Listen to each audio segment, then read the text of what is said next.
Behind the heavy wooden door, I took a long, deep breath, trying to steady the frantic rhythm of my heart. The anticipation was eating away at me, but a wave of relief washed over my mind. You finally came. To be completely honest, I'd been worried. Even if it was only a tiny, nagging bit of anxiety at the back of my mind, I couldn't help but think that something might have gone horribly wrong out there. But looking at the shadow looming just beyond the threshold, it looked like things had turned out all right after all. A wide, genuine grin spread across my face. I let out a relaxed voice and spoke. Come in. Bang. The door swung open with a heavy thud, and beyond the threshold, Gadolf finally came into view. But the moment my eyes locked onto him, the smile died instantly on my lips. You. What's with your appearance? I couldn't help the sheer bewilderment leaking into my voice. The man standing before me looked less like a loyal servant, and more like a corpse that had crawled its way out of a shallow grave. His cheeks were completely hollowed in, making his cheekbones protrude sharply. Thick, dark circles drooped black and heavy beneath his bloodshot eyes, casting an eerie shadow over his face. To make matters worse, his clothes were a complete, utter mess, caked with thick layers of dirt and dried dust as if he had rolled through every ditch between here and his destination. Anyone who looked at him right now would think he'd been dragged through hell and back, bearing 1,000 tragic stories to tell. Gadolf stared back at me, his face looking half dead, completely drained of life. When he finally opened his mouth, a hoarse voice, as if scraping rusted iron against iron, flowed painfully out of his throat. There were really so many things that happened. His lips quivered violently as he spoke, and there was a heavy, pathetic dampness in his voice, threatening to spill over into tears at any moment. At that exact look, I felt it instinctively. A sharp alarm went off in my head. That's going to take at least a few hours. I knew him too well. If I let him start talking now, if I gave him even the slightest opening, Gadolf would pour out the entire saga of the last 3 days, without stopping for a single breath. Under normal circumstances, if I'd had an abundance of time to spare, maybe I'd have sat down, poured a drink, and listened to his miserable little adventure. But right now, my situation was entirely different. I don't have time to listen to something like that. Even at this very second, this damned fragile body of mine was inching closer to death with every single moment that ticked by. It was a ticking time bomb. If I don't fix this broken shell as soon as humanly possible, I could drop dead any second without warning. My survival depended entirely on what he had brought back, not the bedtime story of how he got it. I waved my hands dismissively, cutting him off before he could launch into his grand monologue, and spoke with urgent firmness. Let's save that story for later. Just give me the item first. Gadolf blinked his hollow eyes, looking completely crushed by my rejection. But still, shouldn't I at least tell you what happened? I said later. Why? You don't want to hear it? The misery in his voice instantly flared into indignant disbelief. I busted my ass for days out there. His eyes bulged wildly from their sunken sockets as he stepped forward, bringing his dirt-streaked face closer and closer to mine. It was oppressively, suffocatingly close. I could taste the dust radiating off his clothes. A cold sweat broke out across my forehead, and I instinctively turned my head aside to escape his intense glare. Later. It's urgent now. What's so urgent? Gadolf grumbled, his face twisting into a stubborn pout. There's something. You're really too much. He shot me a bitter glare that felt absolutely packed with unspoken curses, but then he let out a long, defeated sigh. Here it is, the item you asked for. Reaching deep into the folds of his filthy robe, he carefully pulled out a small chest and handed it over to me. It was a plain wooden box, completely devoid of any unique carvings or ornamentation. But to me, it looked like a treasure chest. Let's see here. Click. I rubbed my hands together in eager anticipation and flipped open the latch, raising the lid. A soft light immediately illuminated my face. Inside the velvet lining, 7 potions emitting a vibrant, mesmerizing blue glow revealed themselves. My mouth went dry. I licked my dry lips and picked them out one by one. holding them up to the dim light of the room to check their contents. Swish, swish. Each time I gave the glass vials a gentle shake, the swirling blue particles inside floated about like miniature stars trapped in a liquid cosmos. Mana particles are clean, the color's not bad. They certainly weren't the finest, high-grade elixirs money could buy in a grand capital, but they were pure enough to be considered proper, high-quality merchandise. While it was a little disappointing that I had to work with standard goods, this was more than enough. With this amount of pure energy, I could at least attempt that. I gave a small, satisfied nod and looked up at my exhausted servant. You did well bringing them. Yeah, I had to do it well, Godolph grumbled, puffing his chest out just a fraction as his grievances rushed back to the surface. I really scoured everywhere until I found the very best ones I could get. That so? Yeah, you don't even know how much trouble I went through just to buy them. If I could just briefly tell you about that part. Right on cue, Gadolf's voice shifted back into that familiar, dramatic rhythm, building up the momentum for another long-winded speech. Tap. Before he could get a full sentence out, I stretched my arm straight out in front of me, planting my palm firmly against his chest to block him in his tracks. Later, I told you I'm busy right now. Just 5 minutes. 5 minutes, Godolph pleaded, his voice cracking desperately as he tried to lean past my hand. Can't you at least hear how many times your servant almost died? Nope. I didn't believe a single word of that 5 minutes pitch. 5 minutes would inevitably turn into 10. 10 minutes would easily become an hour, and my life was currently ticking away in seconds. Besides, the frantic, desperate light in his eyes right now didn't look like 5-minute eyes at all. Come on, I said, I'll listen next time. You don't trust me? Young master, wait a moment. Please don't push. All right, out you go.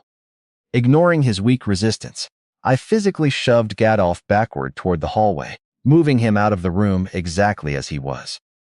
Bang! I slammed the heavy door right in his face, shutting him out entirely. Then, without wasting a fraction of a second, I slid the iron bolt into place. Click! The latch locked firmly into the frame, sealing me inside my private sanctuary. Whew! A heavy sigh escaped my lips as I leaned my back against the solid wood. Sorry, Gadolf. In my heart, I really would like to hear you out, but I truly didn't have a single second to waste right now. I looked down at the wooden chest resting in my hands, my expression hardening into one of grim determination. Let's begin. I nodded to myself with a resolute expression. You had to strike while the iron was hot. The chance of survival was significantly higher if I forced this process through, while my body still retained some lingering threads of strength. Walking over to the center of the room, I sat straight down on the hard floor and laid out the 7 potions Gadolf had brought, arranging them in a neat, meticulous row directly in front of me. I'll start with just 1 bottle.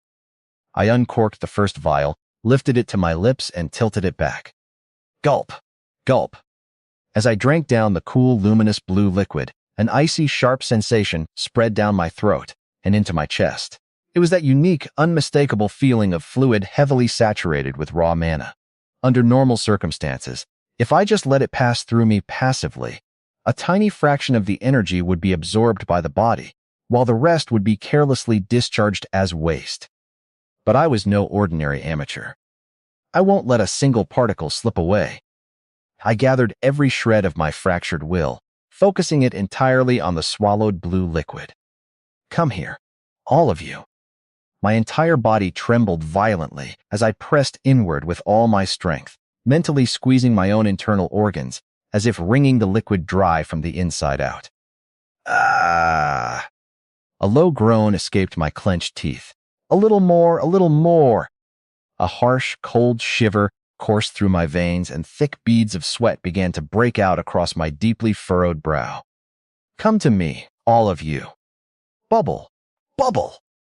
Deep within my stomach, the liquid churned violently under the absolute command of my will, emitting a brilliant blue light without pause. I forced the volatile energy to separate from the fluid, stripping it away particle by particle. How much time had passed since I began this grueling ordeal? Ha ha ha, damn it. I panted heavily, my vision blurring for a moment. But there, drifting near my chest, a single blue wisp floated like a tiny speck of luminous dust. I had successfully extracted almost every single drop of pure mana from the first potion without any significant loss. This is unbelievably exhausting. Thump, thump.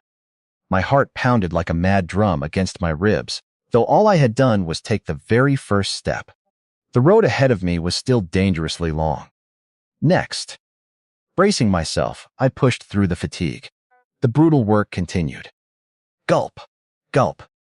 I drank down another mana potion, drew the raw energy out through sheer mental force, and sweated like rain.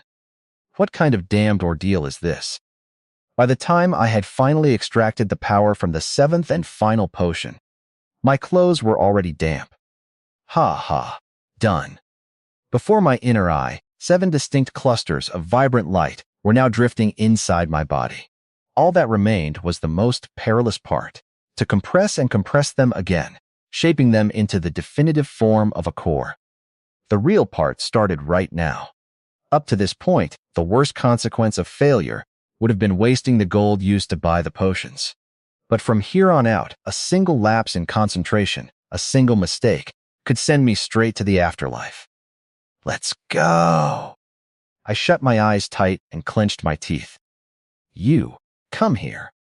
I drew one of the floating clusters of light over, carefully moving it down toward my lower abdomen. Then, I gathered every ounce of my will and began compressing it inward from all directions, forcing the loose energy to pack tightly together. I compressed it further and further, ensuring that not a single microscopic particle of energy could leak out. Ah! Crunch! Crack! My jaw clamped shut so hard that my teeth literally ground against each other until they cracked, and a metallic taste filled my mouth as blood seeped out between them. It was a vicious, invisible contest of strength between the wild mana that desperately tried to burst free, and my unyielding will that locked it down. You bastards, I'm Varlock. With a needle-sharp, suffocating focus, I allowed absolutely no gaps, no escape routes, and forced the expanding mana to stay trapped. The sphere, now shrunk down to the size of a tiny grain of millet, blazed with an even fiercer, denser light. Sizzle! A searing, agonizing heat rose abruptly from my lower belly, feeling exactly as if a white-hot iron skewer were being driven deep into my flesh. Damn it all. Every instinct screamed at me to leap into a bath of freezing cold water that very instant. But I held on and endured. Just a little more. And after I had endured that unspeakable agony for more than 10 agonizing minutes, cough. I coughed violently, and blood streamed from my nose in a thin, hot red line, splattering onto my chest. At the same time, despite the pain, I bared my bloody teeth in a triumphant smile. That's one done. Because there, floating firmly near my lower abdomen, was a solid sphere no bigger than a fingernail. At last, I had succeeded in solidifying the first portion of mana. Keep pushing forward. My body felt completely broken, as if it were about to tear apart at the seams, but there was absolutely no stopping now. Like everything else in the world, this too was a matter of momentum. If I paused to rest, the foundation would crumble. You two, come here. This time, I boldly drew 2 more clusters of mana down to my lower abdomen. This time, make it bigger. I mentally spread the new energy out into a thin layer and began forming a new, encompassing sphere directly atop the solid one I had just made. It had to be precise. Too thick, but not too thin either. Grrr. Again, I clenched my jaw, fighting to block the volatile mana that struggled to erupt outward like a volcano. Stay right there and solidify, you bastards. The sheer amount of mana had doubled now, and the mass that had already settled inside began to throw its weight around, interacting violently with the new layer and making control twice as hard. It felt exactly like walking a high-altitude tightrope with no safety harness. I'm gonna die from how exhilarating this is. The veins on my forehead bulged tightly against my skin. My complexion turned a deathly pale color, and the uncontrollable trembling in my body and heart grew worse by the moment. After dozens more minutes of excruciating focus passed. Fa. I exhaled deeply, wiping away the warm blood that soaked my chin and upper lip. This is the last one. If I could just finish this final step, even this pathetic wreck of a body would finally be usable again. Good, good. My lips curled back into a crooked, manic grin as I gathered the 4 remaining clusters of energy floating inside me. Let's go. I moved the massive cluster down to my lower abdomen and began to spread them out wide, above the mana spheres I had already layered in 2 tiers. Once more, I shaped the remaining mana into a larger, final sphere, big enough to perfectly fill the empty, severed cavity left behind where my original core had been brutally cut away in my belly. If I could complete this, the long-dormant mana circuits would activate, and the rotting, stagnant blood vessels would finally come back to life.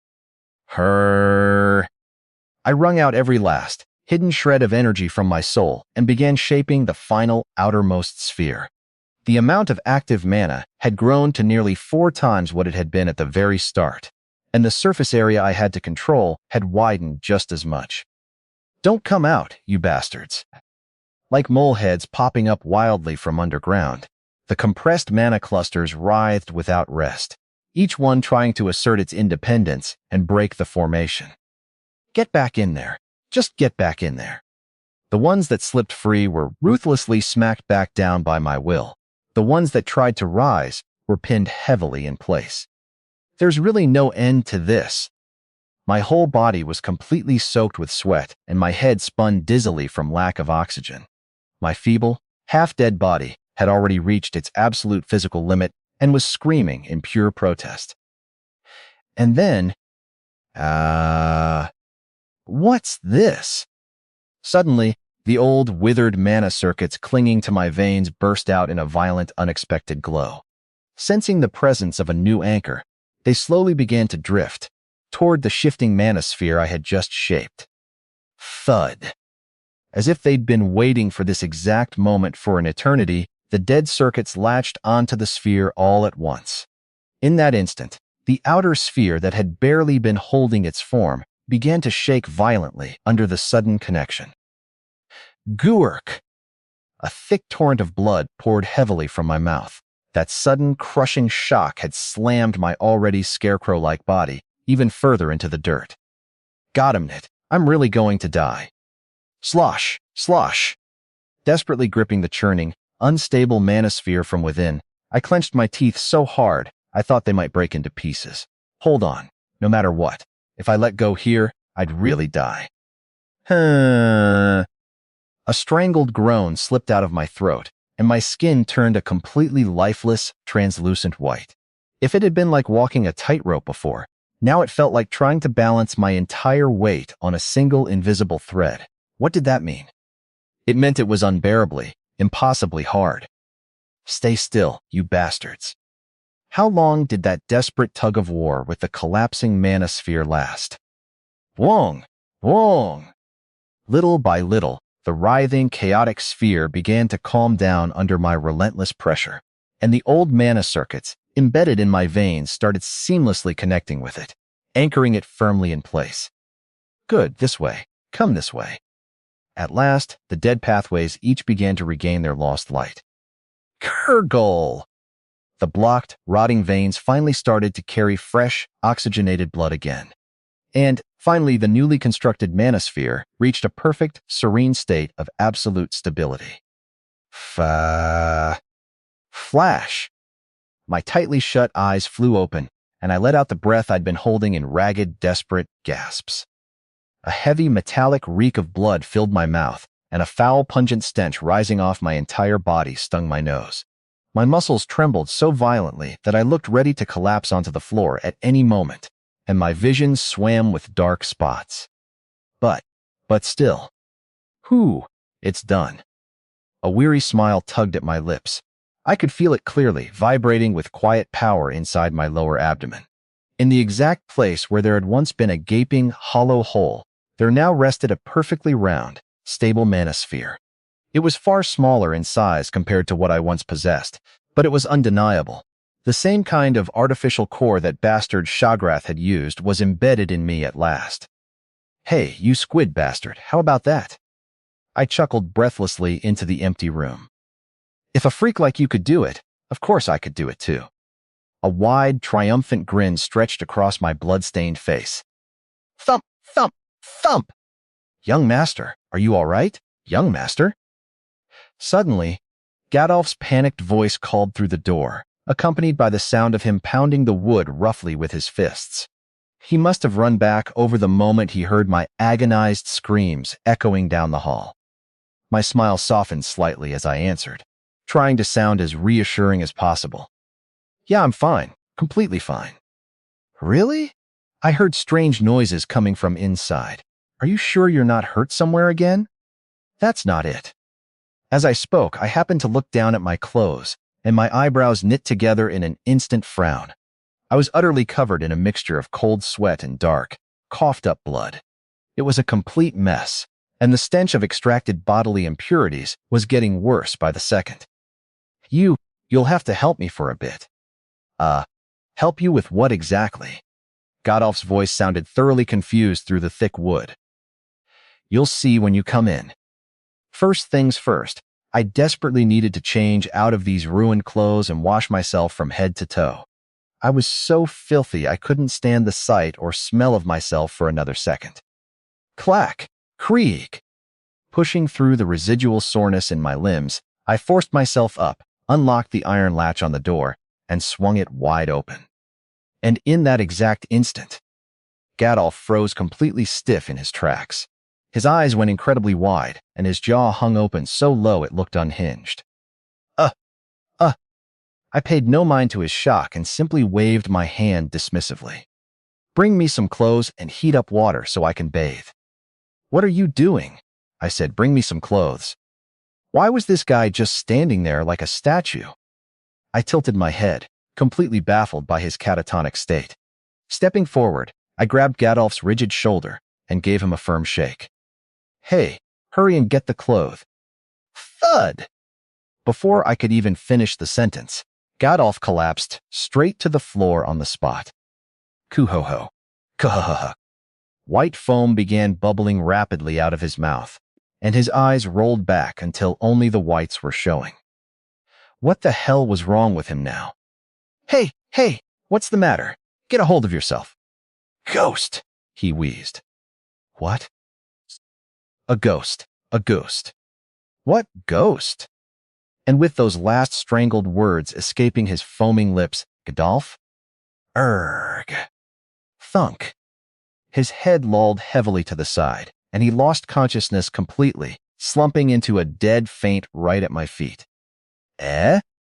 I stared down at him, entirely bewildered. What on earth was this? Why had he suddenly passed out cold after survived whatever hell he went through for the potions? Frowning, I reached down and lightly tapped Gadolf's pale cheek. "Hey, wake up, hey!" Step, step, step. Just then, the rapid sound of footsteps echoed from further down the hallway. I looked up to see a young maid standing down the corridor. She was holding a lit lantern, her eyes round with absolute horror as the light flickered across the space. "Oh, you came at the right time," I said, sighing with relief as I gestured toward the unconscious servant. "This guy just collapsed. Can you fetch a physician, or—" The moment I took a step toward her to explain. "Kya, somebody help." "Hey, wait! Hey, where are you going?" The maid let out a blood-curdling shriek, dropped her gaze, and bolted back down the corridor at full speed, leaving a literal trail of dust behind her. As her screaming faded into the distance, a sudden sinking realization finally dawned on me. Is there something wrong with the way I look? Was it just because I had a bit of blood on my clothes, or because the smell was a little potent? Even so, I was the master of this house. Anyone should be able to recognize my face, right? This is strange. Frowning deeply, I walked over to a full-length mirror, hanging a bit further down the corridor, and peered at my reflection. Shit, damn it. I jumped back slightly, my own heart thundering in my chest as my entire body trembled uncontrollably at the sight. Staring back at me from the glass was a monstrous entity, I looked as gaunt and bone-white as a literal skeleton, and my skin was violently smeared with thick, dark crimson blood from head to toe. Combined with the hollow, exhausted dark circles under my eyes and the horrific stench, I didn't look like a human being at all. I looked like a vengeful specter that had just brutally clawed its way out of the underworld. This is pretty extreme. I rubbed my forehead, letting out a wry, defeated chuckle. First things first, before the entire mansion armed themselves with pitchforks, I absolutely had to get cleaned up. Nodding grimly to myself, I touched my hollow, blood-caked cheek in the mirror, wondering how I was going to drag Gadolf into a bath with me. What specific aspect of the main character's internal reflections regarding his past life as Varlock would you like emphasized when we begin writing the first part? The next day, early morning, found me trudging into the backyard of the Daphne mansion. It was a secluded spot where no one else was around, which was exactly what I needed. I carried a standard wooden sword loosely in my grip, its weight familiar yet foreign to this fragile new hand. Ha! A heavy bone-deep sigh escaped my lips. How exhausting. The lingering fatigue from last night's excruciating ordeal still hadn't faded in the slightest. Dark circles hung heavy and black under my eyes, and I couldn't stop yawning as I walked. My body felt like lead, partly because I'd almost crossed over to the afterlife while forming the artificial core. But there was an even bigger, far more annoying reason for my sleep deprivation. Lord Gadolf has collapsed. There's a ghost over there. A ghost appeared. Because of the completely unexpected ghost commotion that had erupted in the middle of the night, the entire estate had been thrown into a massive uproar. Seriously, it was a complete mess. The knights and retainers had frantically rushed over from their quarters, weapons drawn to catch the supposed ghost, and the entire mansion descended into utter, unmitigated chaos.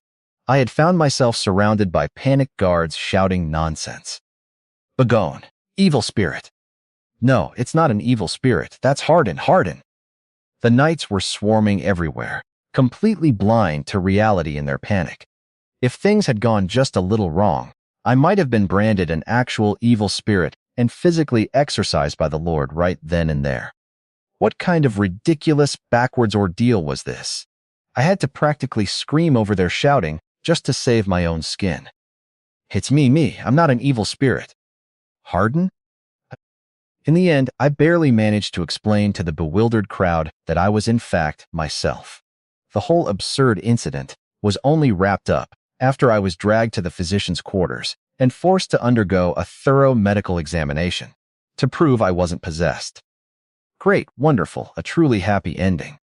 If there was just one tiny problem with this outcome, it was that after dealing with all that ridiculous ruckus all night long, my physical exhaustion hadn't gone away at all.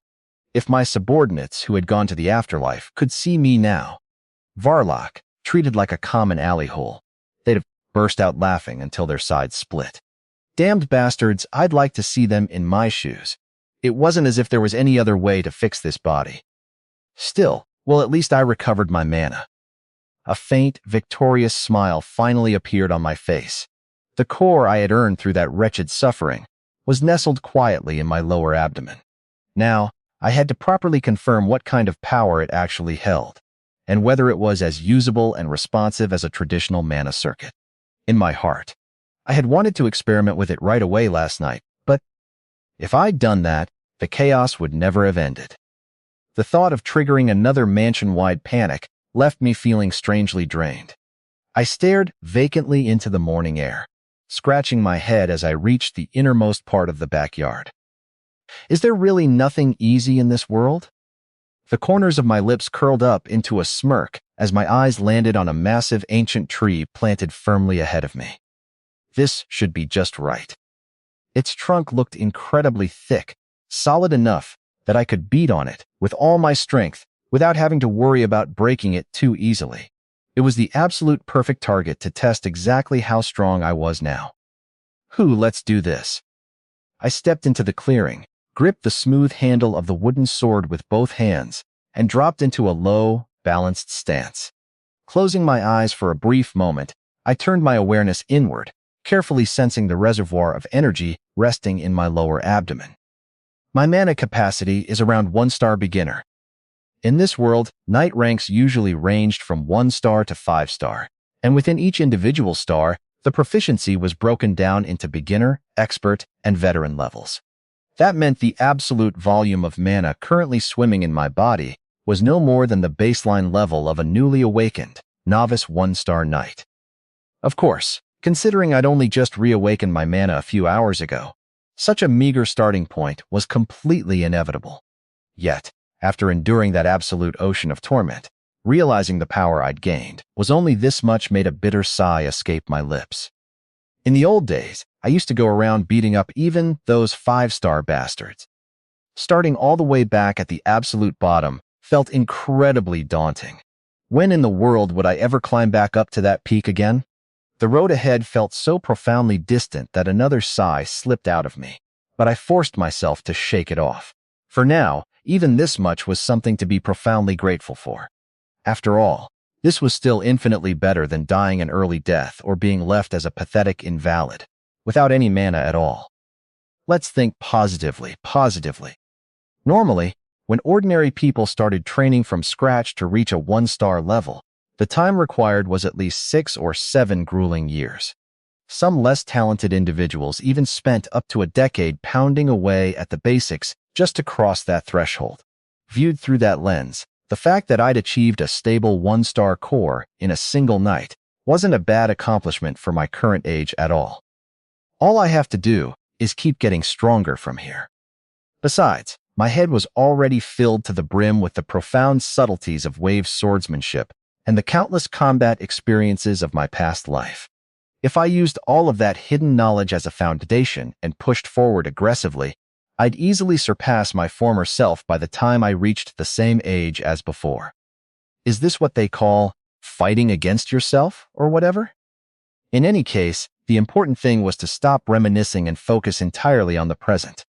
I let out a sharp snort of air through my nose, clearing my mind of all distractions. All right, let's start by drawing out the mana. I concentrated my mind, focusing a sharp lens of intent onto the core in my belly, picturing the power flowing upward. Thump! My heart gave a sudden, powerful beat. Instantly, I felt a surge of raw energy rapidly spreading outwards, flooding throughout my entire body. Ong! A faint blue light pooled noticeably in my eyes, and a sudden, electric strength surged through every muscle fiber. Rigidization. It was a fundamental, basic technique commonly used by mana users of 1-star and above, reinforcing the entire physical body by infusing it directly with mana. Just by maintaining this state, a person's physical attributes grew several times stronger, creating a clear, unbridgeable distinction between a trained knight and an ordinary civilian. The mere fact that a blue light was currently glowing from my eyes was definitive proof of being a true mana user. With a normal wooden sword, a weakling wouldn't be able to leave a single scratch on that thick bark. But if I applied rigidization properly, at the very least, it should have the impact of a heavy axe strike. Tot. Manjo second style demon whale, horizontal slash. I stepped forward fluidly, transferring the weight from my hips into my shoulders, and forcefully swept the wooden sword sideways. At first, the blade moved out slowly, but in an instant, exactly at the apex of the arc, the flow of mana twisted violently and burst forth. It was a motion I had performed tens, if not hundreds of thousands of times in my past life. The wooden sword followed that perfect trajectory and struck the solid trunk of the tree. Tak! With a dull, hollow thud, the wooden sword was pathetically blocked by the dense wood. I blinked, slowly withdrawing the weapon to check the point of impact. There wasn't even a faint scratch on the rough bark, let alone a deep, splintered gouge like an axe strike would leave behind. Huh? What is this? I tilted my head in absolute bewilderment. This was incredibly strange. I was absolutely certain I had executed the technique correctly. I had sent the mana down my arm and put my strength into the swing properly. Tack! Tack! What the hell? I tried swinging the sword again, and then once more, but the results didn't change in the slightest. This is right, isn't it? Like shooting threads from the mana circuit, huh? What was going on? Why wasn't it working the way it was supposed to? Tack, tack, tack! I lost track of how many times I had swung the sword by now, the hollow wood-on-wood echoes filling the quiet backyard. Bullshit. Like water trapped inside a heavily heated kettle, my temper began to simmer slowly. Tack! Tack! Each time I swung, the frustrating heat in my forehead rose higher, and the harsh vibrations traveling up the hilt made my hands grow completely numb. But utterly unable to accept this bizarre reality, I kept repeating the motion, swinging like a madman for a long time. Why? Why is this happening? At last, the boiling, volatile heat inside my chest completely erupted. In that exact split second, boom! Along with the distinct, terrifying sound of something bursting violently inside my gut, an incredibly hot sensation suddenly flooded outward from my lower abdomen. Huh? Why was this happening all of a sudden? Hup! Before I could even comprehend the change, my sword accelerated, entirely beyond my control, tearing through the air without restraint. The moment the wooden tip touched the massive tree, quack-jick-jick! The fragile wooden sword sliced straight through the thick trunk like a hot knife through butter, emerging effortlessly on the other side while emitting a white burst of scorching steam. What the hell? My jaw dropped. Why had a blunt wooden sword just pierced completely through a solid tree? While I stood there blinking in sheer unadulterated bewilderment, a loud, ominous cracking sound echoed. Choke, choke, choke. The massive tree right in front of me began tipping closer and closer toward my head. It was about to fall over. Goddamn it. Kong! I reflexively leaped out of the way, throwing my body into the dirt just as the colossal trunk crashed down with a deafening boom onto the exact spot I had been standing a second ago. I almost turned into human jerky. Panting heavily, I looked at the devastation. What the hell was that just now? I had cut down a whole tree with a single strike, and with a wooden sword, no less. I stared blankly at the wooden weapon in my hand, completely dazed. It didn't make any sense. Crouching down in front of the fallen trunk, I carefully inspected the stump left behind. The outer surface wasn't neatly sliced. It had been roughly torn apart, blasted through by sheer overwhelming force. It really does look like I did this. This was bizarre. No matter how perfectly I executed rigidization, it shouldn't have been anywhere near this destructive at my current 1-star level. The total amount of mana in my body had obvious, rigid limits. No matter how skilled I was or how much past life experience I possessed, the most I could do was efficiently use the mana I currently had. I couldn't just magically create more out of thin air. Let's try it again. Snapping out of my daze, I shook off the confusion, grabbed the sword once more, and took my stance. This time, I aimed at a completely different tree, one about half as thick as the one I'd just felled. Hop! I channeled my focus, attempting to recreate the feeling from a moment ago. Just like before, make the mana erupt from within. Boom! Clenching my teeth, I swung the sword with all my might. Tuck! But the sword was stopped flat, pathetically blocked by the bark again. I couldn't even scratch the surface, just like my very first attempts. Why is it doing this again? I ran a hand through my hair, utterly frustrated. I had absolutely no idea what the reason was. Psh, psh. Each time I swung, it felt tantalizingly close. Something felt like it was about to burst out from my gut, but then the energy would violently fizzle away right before reaching the blade. Why am I this exhausted? All I did was swing the sword a few times. My chest heaved, and a wave of deep fatigue washed over me. It felt like I was already completely running out of mana. Even considering how worthless and unconditioned this new body was, this was far too soon. Just as my breath rose up to my throat and my legs began to feel heavy, a sudden blinding thought flashed through my mind. Could it be it? I froze as the realization hit me. Did I burn up all my mana in that single strike just now? Wait, I'd better check. I quickly closed my eyes and examined my internal core. My suspicions were confirmed instantly. The reservoir of mana it had held just a few minutes ago was completely drained, dry as a desert. So that meant I'd accidentally unleashed every single drop of my energy in that one swing that felled the first tree. This is a bit very different from a mana circuit, isn't it? What the hell was this system supposed to be? A mana circuit was like a faucet you could turn to control the flow, but this thing felt like a detonator. It was strange. Way too strange.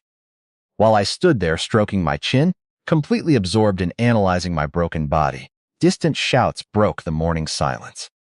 Over here. To that sound came from over here. Yes, over there.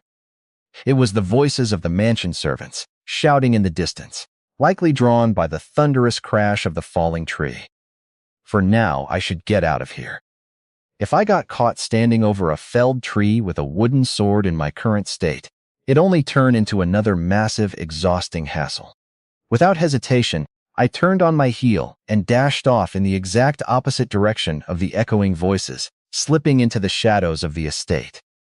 A short while later, I found myself in a remote, overgrown thicket where no one else was around. Several smaller trees around me had been completely smashed to pieces during my frantic trials, and I sat calmly at the center of the wreckage, taking slow, deep breaths. To recover, I began utilizing the unique cultivation method of wave swordsmanship, known as the blue hole.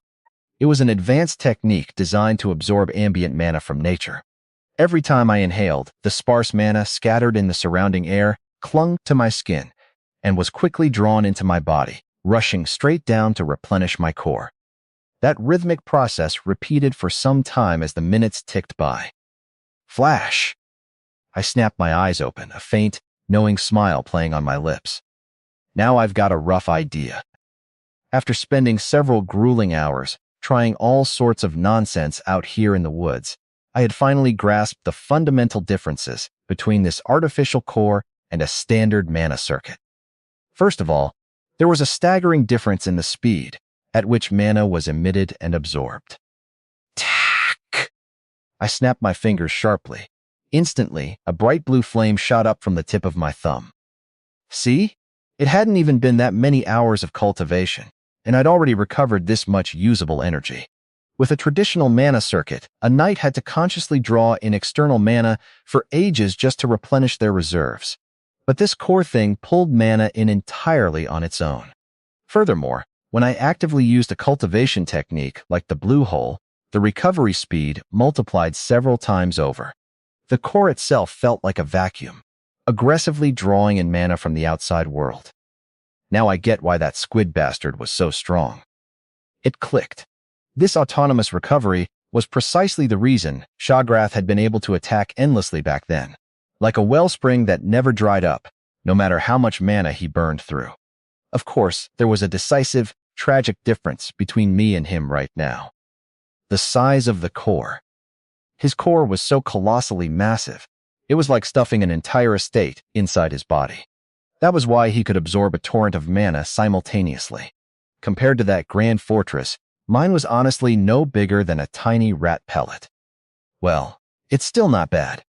Even at this microscopic size, it was several times faster at recovering mana than an ordinary mana circuit. The real terrifying problem, however, lay elsewhere. When I released the mana, I balled my hand into a fist and slammed it into the dirt beneath me. Koong! The ground dented deeply, leaving a clear compressed imprint of my hand, and a wisp of hot steam began to rise from the soil. This was the issue. The core's mana output speed was too fast, far too fast. If I had to compare it to regular knight techniques, it was like going from shooting a small, manageable bow to firing a giant, volatile ballista. So, was that a good thing? Well, the raw power itself was fine. The faster the output, the stronger the attack. The problem was that it now took an absurd amount of strength and mental fortitude to fire off even a single ballista bolt. Controlling the output felt ridiculously difficult, like trying to dance on slippery ice while wearing heavy armor. Out of breath again. I panted softly, wiping a fresh layer of sweat from my forehead. If I couldn't figure out how to manage and regulate this explosive power properly, I'd collapse from sheer exhaustion in the middle of a real fight. Even I, Varlock, who had mastered 100 techniques, was struggling with this precise mana control. Still, if I wanted to find some kind of silver lining in this mess, I think this could actually be a perfect match with wave swordsmanship. One of the core principles of wave swordsmanship was the fluid circulation and containment of force. It specialized in making the most efficient, calculated use of any mana at your disposal. If I could seamlessly blend that specialized containment with the core's ability to discharge mana at lightning speed, I'd definitely be able to create a terrifying synergy. So then, maybe this isn't so bad. A strange burning certainty suddenly welled up from deep within me. It was a power that currently rampaged like a mad dog, completely wild and unrestrained. But if I could just learn to tame it and control it properly, I felt an intense conviction that I could become far stronger than I had ever been in my past life as Varlock. The corners of my lips slowly curled upward into a dark grin. You damned squid. I'll make good use of your power. With this very core, I'd eventually devour the entire empire. Shagrath could watch me from the afterlife and grind his teeth in pure, useless frustration. I nodded firmly to myself and rose to my feet, brushing the dirt off my knees. All right. Well, I had done enough performance testing for the morning. What should I do next? Even a 1,000-mile journey started with a single step. Now that I've successfully taken that first step and secured my power, I had to decide what came after. I scratched my chin, falling deep into thought as I began walking back toward the mansion. First of all, I should at least inform everyone that I've recovered my mana. I could tell by how everyone in this estate acted around me. This body, hardened Daphne, was regarded as nothing better than useless trash by almost everyone. Just revealing the presence of a 1-star core alone would be enough to regain some of their lost confidence and shut their mouths. Though simply announcing it is a little boring. It was a once-in-a-lifetime opportunity for a grand return. If I could make the reveal impactful, like BAM, the psychological effect on the household would be much greater. Should I say it during a formal family council meeting? Or, honestly, part of me just wanted to march straight into the training grounds, challenge the knights, and beat every single one of them half to death. Thinking of how those bastards used to smirk and laugh at my pathetic state made me want to split their skulls in two. Besides, swallowing up the knights through martial force and using them as a loyal foundation to rebuild the house rapidly could be an effective way to restore the family name. However, that won't work. I stopped in my tracks and closed my eyes for a moment, carefully recalling a conversation I'd had with Gadolf. The current knight commander? That would be Sir Moljibson. And what kind of person is he? I don't know him well myself, but he's served our house faithfully for over 30 years. He has a good reputation, and the Lord trusts him deeply. But why do you ask about Sir Moljibson? I slowly shook my head, abandoning the thought. There was an old knight who had devoted over 30 years of unwavering loyalty to this ruined, penniless house, and I was just going to move in and forcibly snatch his position through a brute force challenge? If I did that, the people's trust would vanish. Even for someone as reckless and aggressive as me, that wasn't a viable long-term option. Power without respect was just tyranny. A dozen different ideas rose and fell in my head. Clasping my hands behind my back, I let out a deep sigh and resumed walking down the main path. As I approached the edge of the estate, I noticed something unusual. What's this? Just ahead, I spotted Gadolf and a few house servants gathered in the middle of the path. They were huddled close together, murmuring nervously and glancing toward the front gates. I walked right up behind Gadolf and asked bluntly, "What are you doing here?" "Why, young master," Gadolf jumped, turning around with wide eyes. "Where have you been all this time?" "Why? Is there some problem?" "There is, a very big problem." "So, what is it?" Unlike me, who felt completely indifferent to whatever daily drama was unfolding, Gadolf looked ready to pass out from pure anxiety. His hand shook as he pointed dramatically back toward the main courtyard of the mansion. Someone has come from the Calpion Viscounty. Calpion Viscounty? I repeated, the words tasting foreign on my tongue. Who's that? That name, I felt like I'd heard it somewhere before. Why did it sound so strangely familiar? While I struggled to comb through the blurry, fragmented memories of the original hardened Daphne, Godolph stared back at me like he couldn't believe his own ears. You don't remember even that? No. You used to say over and over that their house was our family's vassal, until our ears bled. Vassal house? In that exact instant, my eyes went perfectly round. Would you like me to emphasize the crushing weight of the historical irony I feel regarding the reversal of roles between our houses when we begin writing the first part? I awakened from my deep thoughts, a sudden rush of clarity breaking through the fog of my fragmented memory. I blinked, the pieces fitting together at last as I muttered under my breath. I remembered. The Calpion Viscounty. Those bastards. The memories came flooding back, sharp and vivid. In the past, I had personally given them swordsmanship lessons a few times, and our family had even gone so far as to financially support them at the highest level. They had been so hopelessly, fundamentally untalented that I distinctly recalled struggling immensely just to teach them the absolute basics. Those frustrating tutoring sessions remained clear as day in my mind. But those guys became a Viscounty? I couldn't help but marvel at the bitter irony of it all. In the span of a mere 80 years, while my own house had plummeted drastically from a glorious duchy down to a struggling Viscounty, those ungrateful bastards had somehow climbed the aristocratic ladder instead. Well, looking at it through a positive lens, I suppose it wasn't completely in vain that I had spent my time helping them climb out of mediocrity back then. The problem is that we fell. The stark reality of our current situation hit me, dampening any fleeting sense of pride. I crossed my arms across my chest, my expression turning serious as I looked at my nervous servant and asked, "So why did those bastards come?" "They probably came because of the debt issue," Godolph answered, his voice dropping to a cautious whisper. At his words, my eyes narrowed slightly, a bad feeling twisting in my gut. Debt? What debt? I heard we consigned a debt somewhere, and it went bad. Cosigned? A wave of pure disbelief washed over me. We even ended up in debt to Calpion? Yes, that's what I heard, Godolph confirmed, nodding gloomily. My brow furrowed deeply, the sheer incompetence of this current lineage giving me a pounding headache. They really pulled every kind of stunt, didn't they? To think the descendants of the great Daphne line were reduced to being financially choked by their former subordinates. I scratched my forehead roughly, trying to suppress my rising irritation, and asked again, "How much do we have to repay?" "I don't know the exact amount." I went silent, staring into space. It was truly one mountain after another. I had barely managed to keep us alive by forcibly forging an artificial core last night, and now I wake up to find out the house is drowning in debt?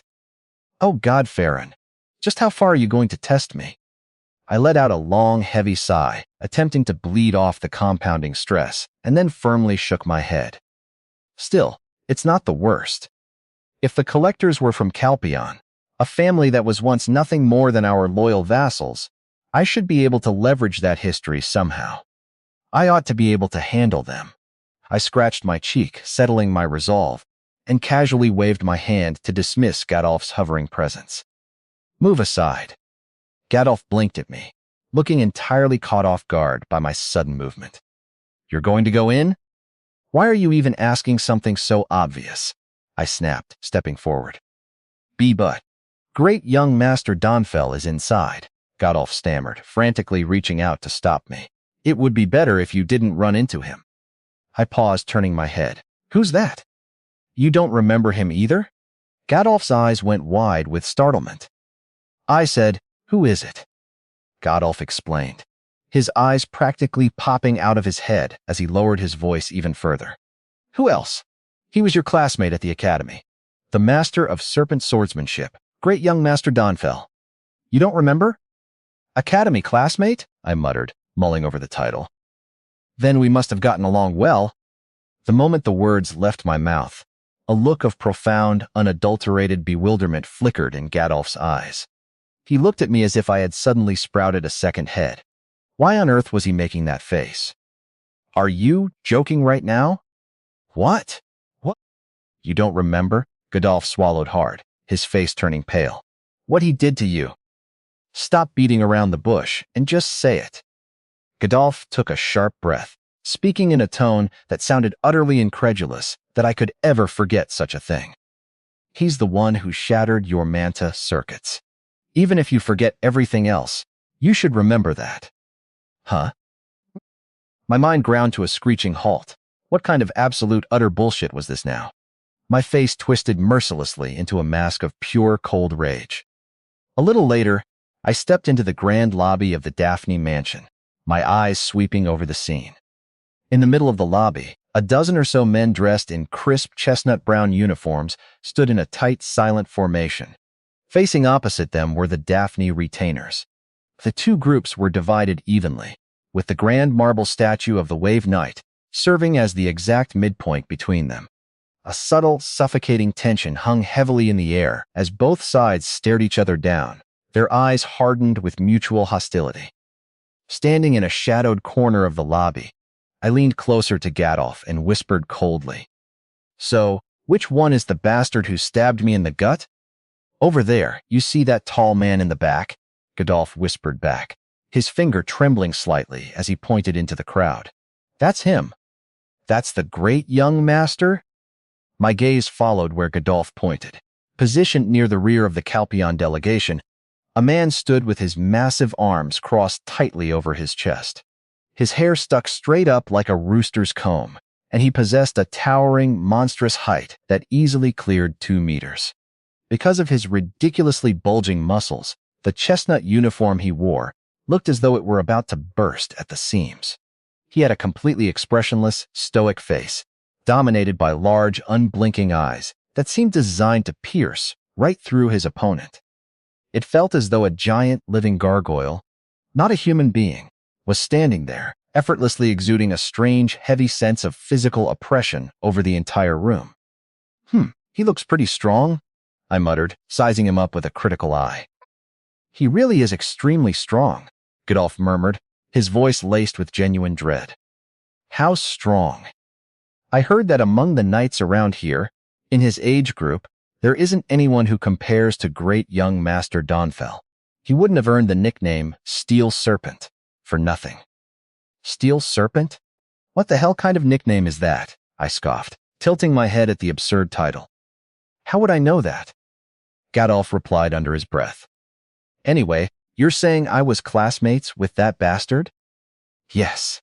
I heard you were classmates at Windrun Knight Academy." Windrun Knight Academy. I mulled over the unfamiliar name for a moment, trying to dig up any hidden remnants of the original Harden's memories.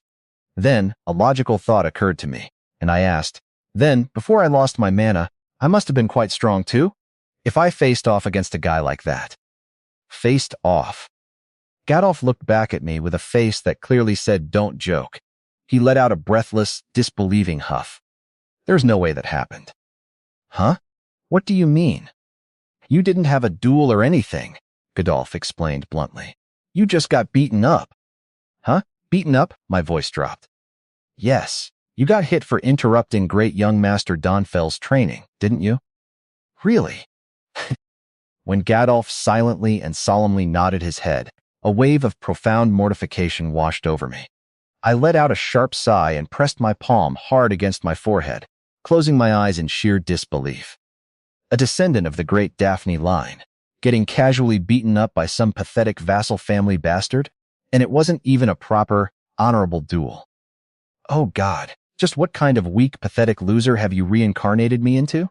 Seriously, I could die of absolute shame right here on the spot.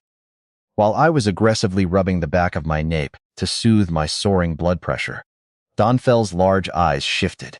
He silently looked over toward our corner, locked onto me, and twisted one side of his mouth into a strange, mocking smile.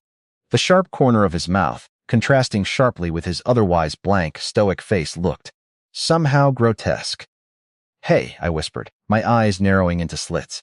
Did he just smile at me? Seems like it, Godolph muttered nervously. He was mocking me, wasn't he? Probably.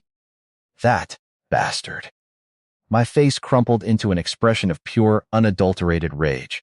Without another word, my feet moved on their own, and I started to march directly toward Donfell to teach that overgrown serpent a lesson. But before I could cross the midpoint of the lobby, a loud announcement cut through the tension. The Lord is coming out. A retainer rushed into the lobby and bowed his head deeply. Right behind him, the current head of our house, Viscount Cobalt, walked out to meet our guests. You've come a long way. Great young Master Donfell, Cobalt said, his tone carrying the forced politeness of a nobleman under financial duress. Yes, it has been tiring. Donfell didn't even bother to bow. He merely curled his lip into a thin, fishy smile. Cobalt's brow twitched slightly at the blatant disrespect, but he held his temper and replied, We'll send the money over ourselves next time, so you don't have to come all this way every time. It's fine, Donfell replied shortly. His voice was dry, clipped, and completely devoid of emotion. I'm not the type to trust others. Hearing that, Viscount Cobalt's jaw visibly tightened, and my own eyebrow began to quiver with an explosive irritation. What's with that bastard's arrogant attitude? Even if I generously chose to overlook him acting all high and mighty in front of the lord of the house, his words were an open insult. What did he mean he can't trust us?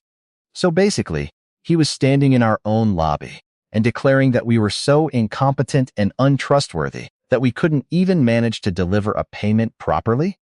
Absolute bullshit. Just as I scoffed quietly to myself, prepared to intervene, one of the Calpion retainers, standing at the front of their line, stepped forward, breaking the silence as he cleared his throat loudly. Him. The man pulled out a ledger and spoke with a smug, demanding air. The installment repayment due from Daphne today is a total of 30,000 gold, including principal and interest. After today, the remaining debt will be 370,000 gold. Please, prepare the funds. Wait a moment, Cobalt replied. Keeping his composure, the repayment will be brought shortly by the third young master. Yes, the Calpion retainer replied, nodding condescendingly. 30,000 gold just for today's payment, and the remaining debt was 370,000 gold? The moment those astronomical numbers reached my ears, my eyebrow twisted violently in sheer shock. Godolph. Yes, young master? How many times have those bastards come here to collect? About 4 or 5 times, I'd say. So, they've already wrung more than 100,000 gold out of us. I'm not that good with numbers, but if they had already collected that much and we still owed 370,000, that must mean the initial debt we owed those parasites was somewhere around a staggering 500,000 gold. I'm going to lose my mind. The trap was entirely obvious. Our family was completely buried under an avalanche of debt, and every single scrap of liquid wealth the estate generated was getting sucked into paying off the predatory interest. No wonder the physical state of the mansion and the grounds was a complete impoverished disaster. I scratched my forehead roughly, my mind racing as I asked again, how the hell did this family even end up in debt to a vassal house in the first place? I already told you, Godolph whispered, looking distressed. We co-signed the wrong guarantee. I mean, what specific guarantee? Godolph rolled his eyes toward the ceiling, quickly sorting through his memories before speaking. There was this wealthy merchant guild, called the Winter Merchant Guild, that used to work closely with us. The guildmaster over there borrowed a massive sum of money from the Calpion family, used our name as a guarantee, and then ran away with the funds. So now we're stuck repaying those bastards' debt instead? Yes, exactly. I stared at the floor, completely speechless. That muscle-brained bastard, the great young master of Calpion, had brutally shattered a direct descendant's mana circuits with his bare fist. And now, some cowardly merchant guild's debt that our idiot ancestors guaranteed was being ruthlessly collected from our blood money. I'm seriously going to lose my mind. If nothing else, one thing was glaringly clear. Those Calpian bastards had absolutely zero intention of remembering or repaying any of our past historical favors. They were here to bleed us white. Young master. What?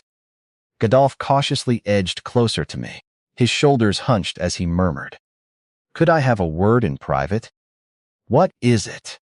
I stepped back slightly into the shadow of a pillar, tilting my head to hear Godolph's frantic whisper. I'm just asking to be sure. Say it. You remember the money you gave me before? To buy the mana potion. That? What about it? I asked, completely unbothered. Please don't take this the wrong way when I say this, he stammered, sweat starting to bead on his forehead. What are you getting at? You didn't take that money from the house vault, did you? I stared at him, my tone completely nonchalant. The house vault? What's that? You know, there's that safe in your room, young master. How did you know about that? You're serious? You actually took it from there? Yeah, I did. In that exact moment, a thick sheet of sweat broke out across Godolph's face, and his entire body began to tremble like a leaf in a storm. What's wrong with you? I asked, frowning at his sudden panic. Young master, you're not joking, right? I told you I'm not. Then, aren't we in big trouble now? What do you mean? I'm going to earn it back little by little and fill it again. That's not the problem, he hissed under his breath. Then, what is? The money the third young master said he was coming to collect. It's gone now, isn't it? Huh. My mind went completely blank. Is that how it works? My eyes grew as big as lanterns, and my mouth fell wide open. The gold I had so casually spent to forge my artificial core was the exact 30,000 gold meant to pay off the Calpion family today. Meanwhile, in the center of the room, Donfell stood with his massive arms crossed over his chest, exhaling a heavy, bored breath as he looked around the room. From the lord down to the retainers and the stationed knights, everyone who looked at him had eyes filled with a distinct, lingering fear. Too easy, like twisting a child's wrist. Donfell sneered internally. He really couldn't understand why his father was so utterly obsessed with this pathetic, declining house. He stroked his chin, calmly recalling the words his father had impressed upon him before his departure. Donfell, no matter how far Daphne has fallen, Daphne is still Daphne. We must absolutely use them as our stepping stone. Daphne once being our master, and back when those bastards still had something worth taking from them. To the current Donfell, that was all just a distant, irrelevant story that everyone had long since forgotten. Having to even stand here today, facing these lesser people, was nothing more than a bothersome, tedious chore. Donfell broke the silence, directing his gaze coldly at Viscount Cobalt. It's taking quite a while. Wait a moment. They'll be here any second, Cobalt replied, a flicker of embarrassment crossing his face. It's already been 10 minutes. As an awkward, strained expression rose on Viscount Cobalt's face, Donfell's mouth curled faintly upward into a mocking sneer. A lord, how pathetic. In the suffocating, deathly silence that followed, no one dared to speak. We waited, the tension stretching thin over the course of several agonizing minutes. They're here! At someone's sudden shout from the back, all the retainers sharply turned their eyes toward the grand staircase. Down the steps, my older brother Malian, the third young master, was finally seen coming down. But there was one incredibly strange thing about his entrance. For some reason, Malian's face looked utterly blank, almost completely hollowed out of life. His shoulders hung completely limp, and at a single glance, anyone in the room could see that something was catastrophically wrong.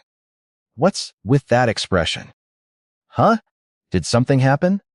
While the retainers exchanged puzzled, anxious looks, the third young master walked right past them, coming to a halt directly in front of the lord. Malian, why are you so late? Cobalt demanded, his patience wearing thin. The thing is... Enough. Just hand over the money quickly. Malian squeezed his eyes shut in sheer agony, then opened them, nervously adjusting his glasses as he finally forced the words out. It's gone. What do you mean by that? The vault. The money has disappeared. A brief, terrifying silence descended upon the entire lobby. "What did you say?" Viscount Cobalt's eyes widened to the size of saucers. "Don't joke around. This is no time for that." "It's true," Malian cried out, his voice cracking. "The vault, it was completely empty. I don't understand how this happened." "Did you check thoroughly?" "Yes, I looked over it several times, but there was absolutely nothing." "How is that possible? Money doesn't just grow legs and walk away. Where could it have gone?" In an instant, the entire lobby froze over, turning deathly cold. Meanwhile, back in our quiet corner of the lobby, we're doomed. I watched as Godolph practically began dripping cold sweat from his forehead. I couldn't help but think to myself, Lord, money actually does have legs. And right now, those legs are named Hardin. The money disappeared. Good heavens, how can this be? As the entire lobby abruptly erupted into a chaotic storm of frantic murmurs, Cobalt sharply turned his head toward the guard line and spoke with absolute gravity. "Commander Mulgibson." "Yes, my lord." "You search for it. We have no time to lose." "Understood." The old commander hurried up the stairs with a squad of men, but deep down, I knew the ultimate result wouldn't change. When Mulgibson returned a little while later, his face was grim as he approached the Lord. The third young master was entirely right. "What?" Cobalt gasped. "We searched every single inch of the quarters, left absolutely nothing unturned, but there was no money to be found." "What kind of ridiculous nonsense is this? Where in the world could it have gone?" "There were clear traces of the lock being forced," Mulgibson reported, his voice dropping low. "What do you mean by that?" "I believe a highly skilled thief may have broken in." "A thief? You're telling me a thief managed to infiltrate our estate?" Cobalt's voice grew incredibly rough, his anger rising to a fever pitch. Beside me, Godolph was trembling violently from head to toe.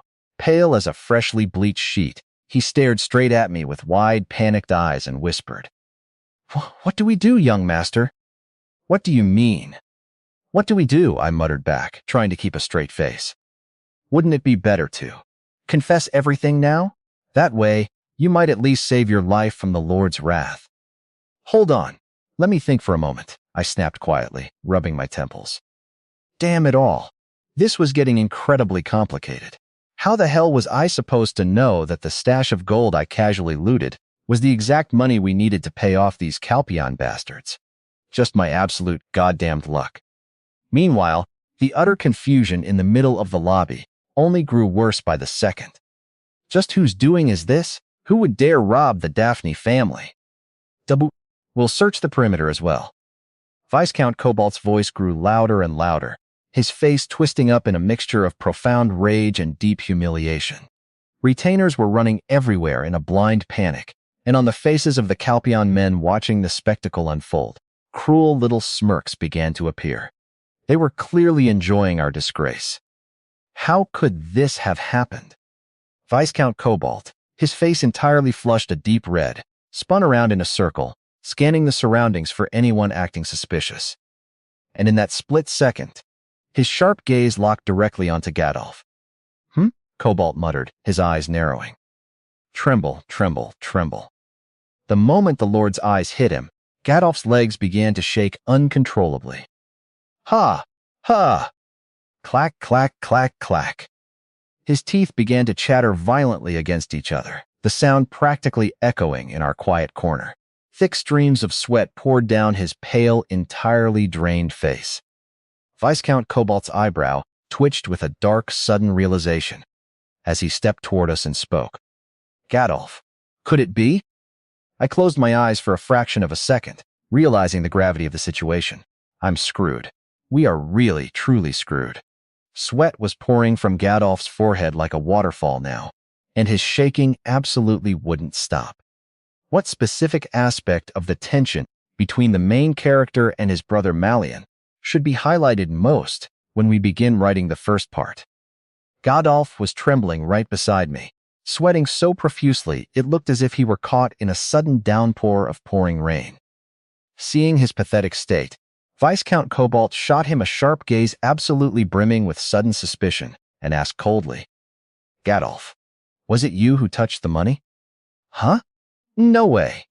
Gadolf stammered, letting out a forced, incredibly awkward laugh that only sealed his guilt further. Then why are you sweating so much? And that expression?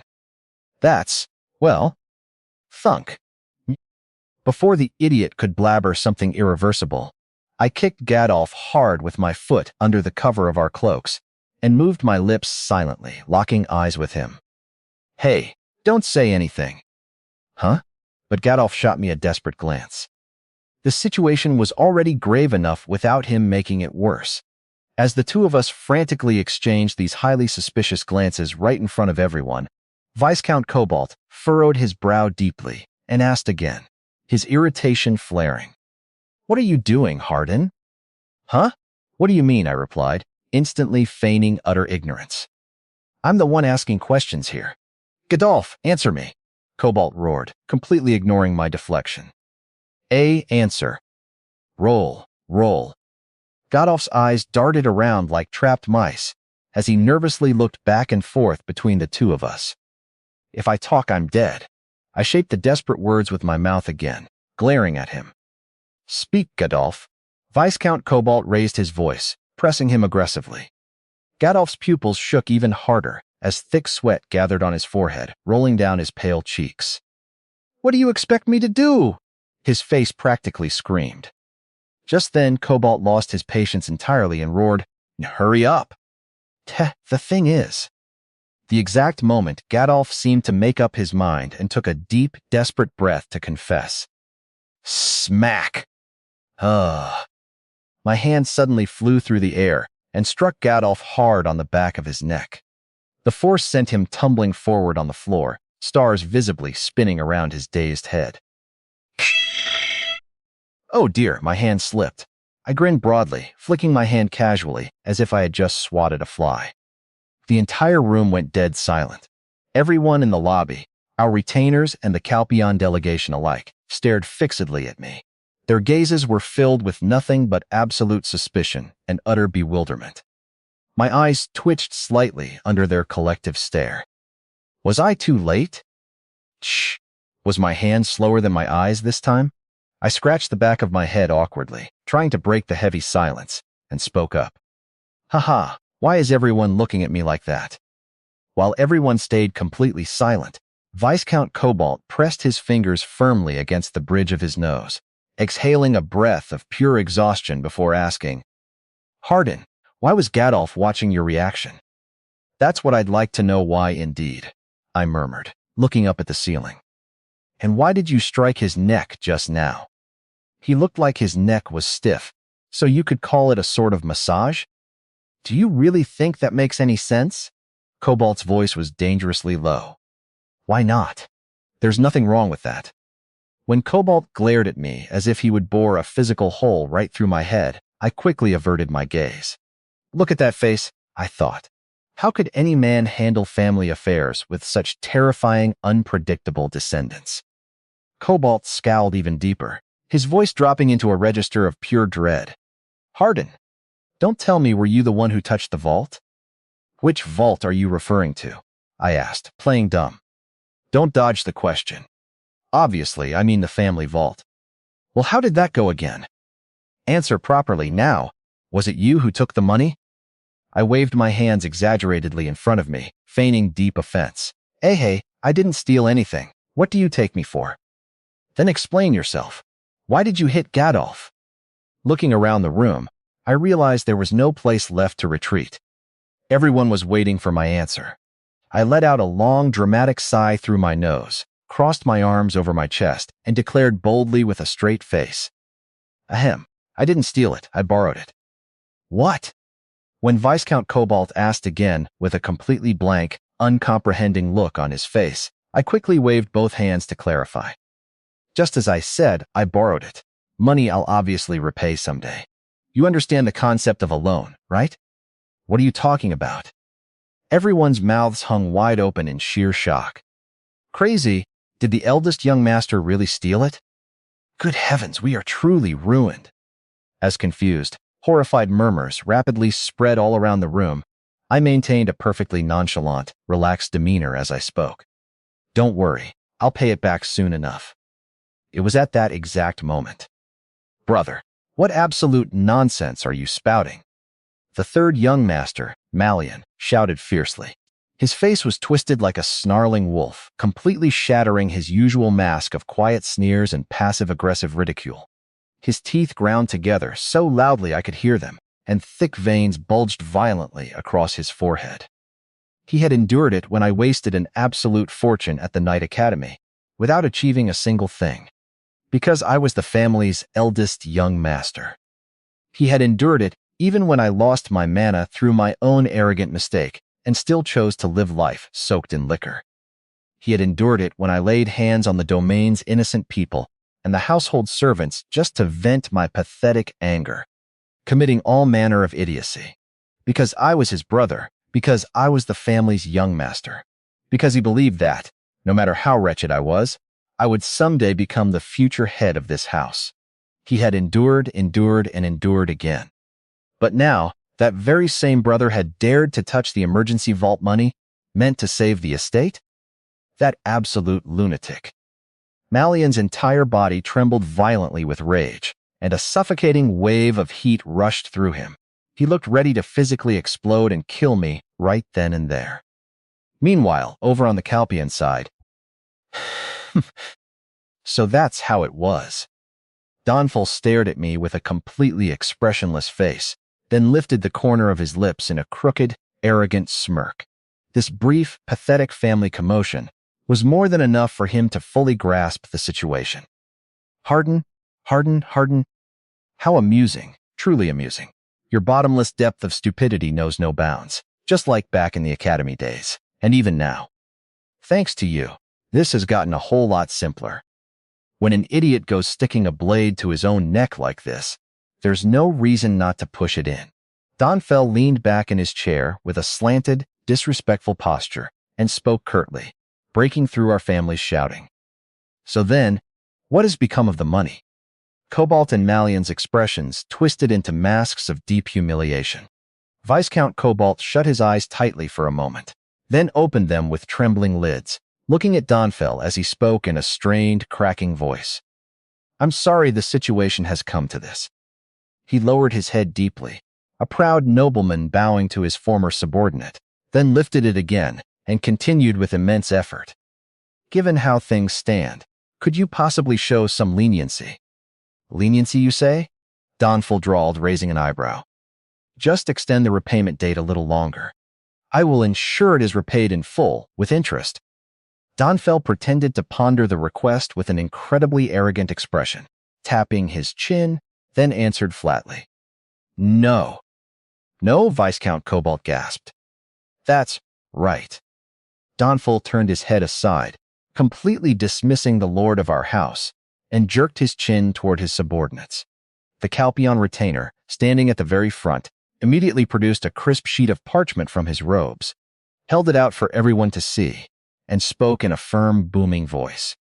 It is clearly stipulated in the contract signed with the Winter Merchant Guild. If the debt is not repaid by the exact deadline, the collateral must be surrendered that very day. These contract terms apply equally to the Daphne Viscounty as the official guarantor. But Viscount Cobalt tried to reason, stepping forward desperately, but the retainer ruthlessly cut him off and continued reading. According to the contract, that collateral appears to be the Daphne domain itself. That is. In that exact moment, the air inside the Grand Hall turned as cold as ice. The meaning behind those legal words was brutally simple. If we couldn't hand over the money today, the entire Daphne domain, our lands, our people, our home, would legally pass into the hands of the Calpion Viscounty. It's over. Good heavens, we're evicted. As everyone in the Daphne household watched, their faces completely draining of color, Viscount Cobalt spoke with a desolate, broken expression. Donfell, this is an exceptionally special, unforeseen circumstance. So please, if you could just... No. We will proceed strictly according to the terms of the contract. You truly intend to take the domain itself? Must you really go this far? Utter despair clouded Viscount Cobalt's face. On the other hand, Donfell remained perfectly composed, leaning back as he answered in a flat, indifferent tone. Does it matter? What? Daphne was already a family in ruin. Donfil said, his words cutting like glass. Are you trying to say that handing over your lands now makes things any worse than they already are? As Cobalt clenched his jaw so tight, his entire face trembled with rage, Donfil slowly turned his head toward my corner and spoke, a mocking glint in his eye. Am I wrong? Hardened Daphne. In an instant, everyone's eyes in the lobby turned on me all at once. Just what has he done? You absolute bastard. This is all because of that man. Their glares were filled with a toxic mixture of resentment and pure rage. If only this useless fool hadn't caused so much trouble and stolen the gold, it would never have come to this point. Well then, let's proceed quickly with the formal transfer procedures. As Donfil spoke leisurely, already acting like the master of the house, I slowly relaxed my blank expression. I let out a soft huff and shook my head. You lot. Saying things like that, don't you feel the least bit ashamed? Are you talking to me? Donfil asked back, slightly bristling as his smirk faltered. I met his gaze directly, my voice calm, steady, and entirely devoid of fear. Yes, you. More precisely, I'd say scum like you don't have the right to talk. Scum? Are you referring to us, the Calpion family? Donfil's voice dropped, a dangerous edge creeping in. That's right, I replied smoothly. Stealing the land of the house you once faithfully served, shattering another person's mana circuit, ungrateful, treacherous ingrates like you. What else would anyone call that but trash? Donfil's brow tightened instantly, a dark fury flashing across his features, while the Daphne retainers' faces were completely overtaken by sheer, unadulterated shock. Brother, for heaven's sake, shut up, Malian screamed, stepping toward me. What absolute nonsense are you spouting? Cobalt cried out desperately, terrified of provoking the giants further. But I didn't back down. Donfil stared at me, his voice returning to a steady, undisturbed, yet incredibly lethal register. Hardened Daphne, is this your pathetic attempt to show some defiance? It's not defiance, I said, resting my hand lightly on my hip. I'm just stating the objective truth. A cornered rat baring its teeth before being crushed. Was that what he thought this was? Donfil exhaled sharply through his nose and spoke again, his eyes locked onto mine. So, what is it you're actually trying to say? I highly doubt you opened your mouth for no reason. Oh, sharp of you. That's right, I grinned, stepping out from the shadows into the center of the lobby. I'd like to offer you all a chance. A chance? Donfil sneered. Yes, a chance for you to prove you're not just complete, ungrateful trash. I'm sorry to disappoint you, but I don't intend to show the slightest bit of mercy to your lot. Donfil began to reply, his voice dripping with condescension, but I ruthlessly cut him off, my voice ringing clear across the stone hall. Duel me, right here, right now. A duel? Donfil raised one thick eyebrow high, staring at me as if I had lost my mind entirely. Did you just say a duel? Yes, a duel. A duel. In that instant, an old memory flashed vividly across Donfil's arrogant face. Out of the way, trash. It was the memory of the exact moment he had destroyed my mana circuits back at the academy.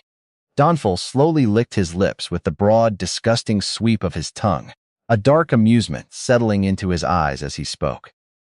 Are you speaking in your right mind? Why? Do I look insane to you? That bastard. Donfil's arrogant, leisurely expression vanished without anyone noticing. In its place, a quiet, dangerous anger settled over his massive frame. I drew the sword from my hip with a sharp, fluid motion and let out a crooked, mocking grin. Sorry to disappoint you, but I'm not insane. I said it because I have my reasons. Reasons? That's right.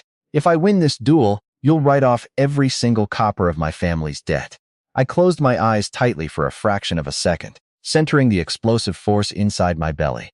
But if you win, and when I slowly opened them again, whoosh! A vivid, undeniable blue glow blazed brilliantly in my eyes.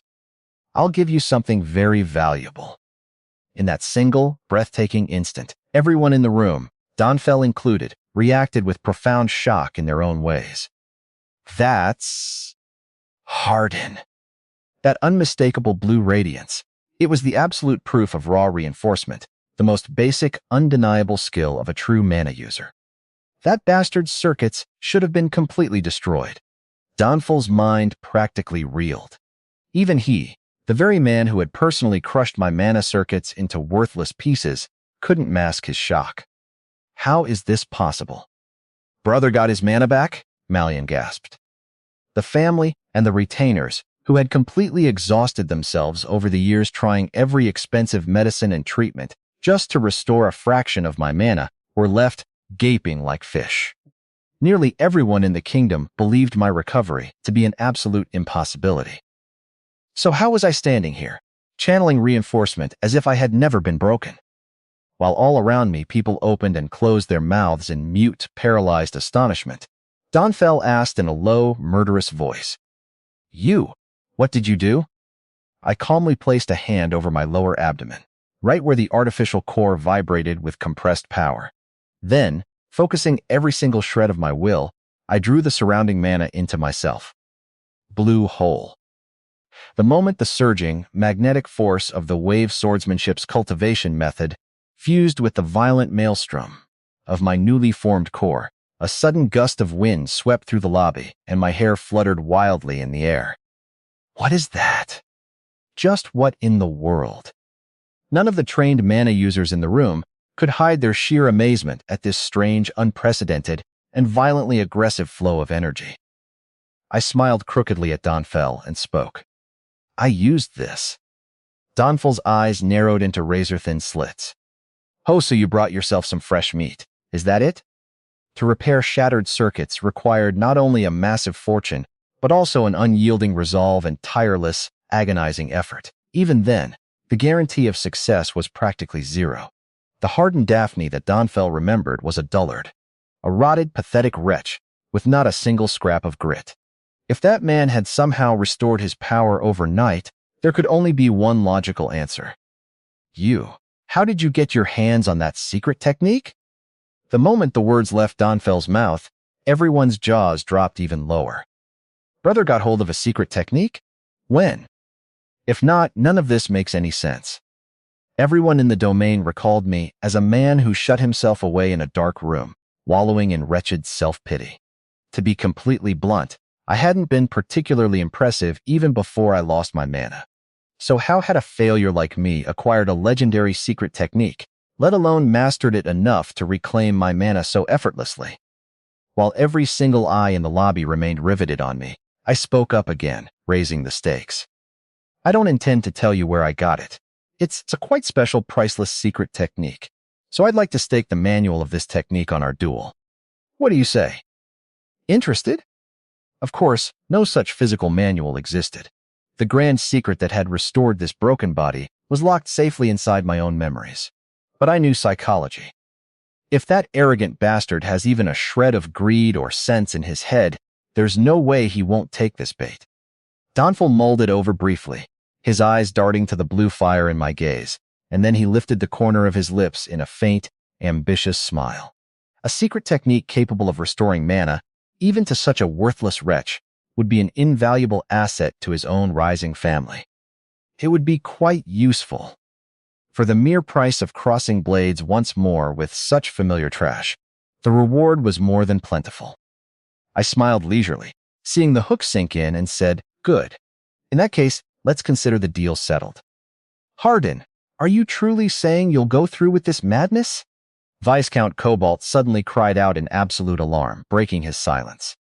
"Yes," I replied, turning to him, "and on whose authority?" "Well, mine, I suppose.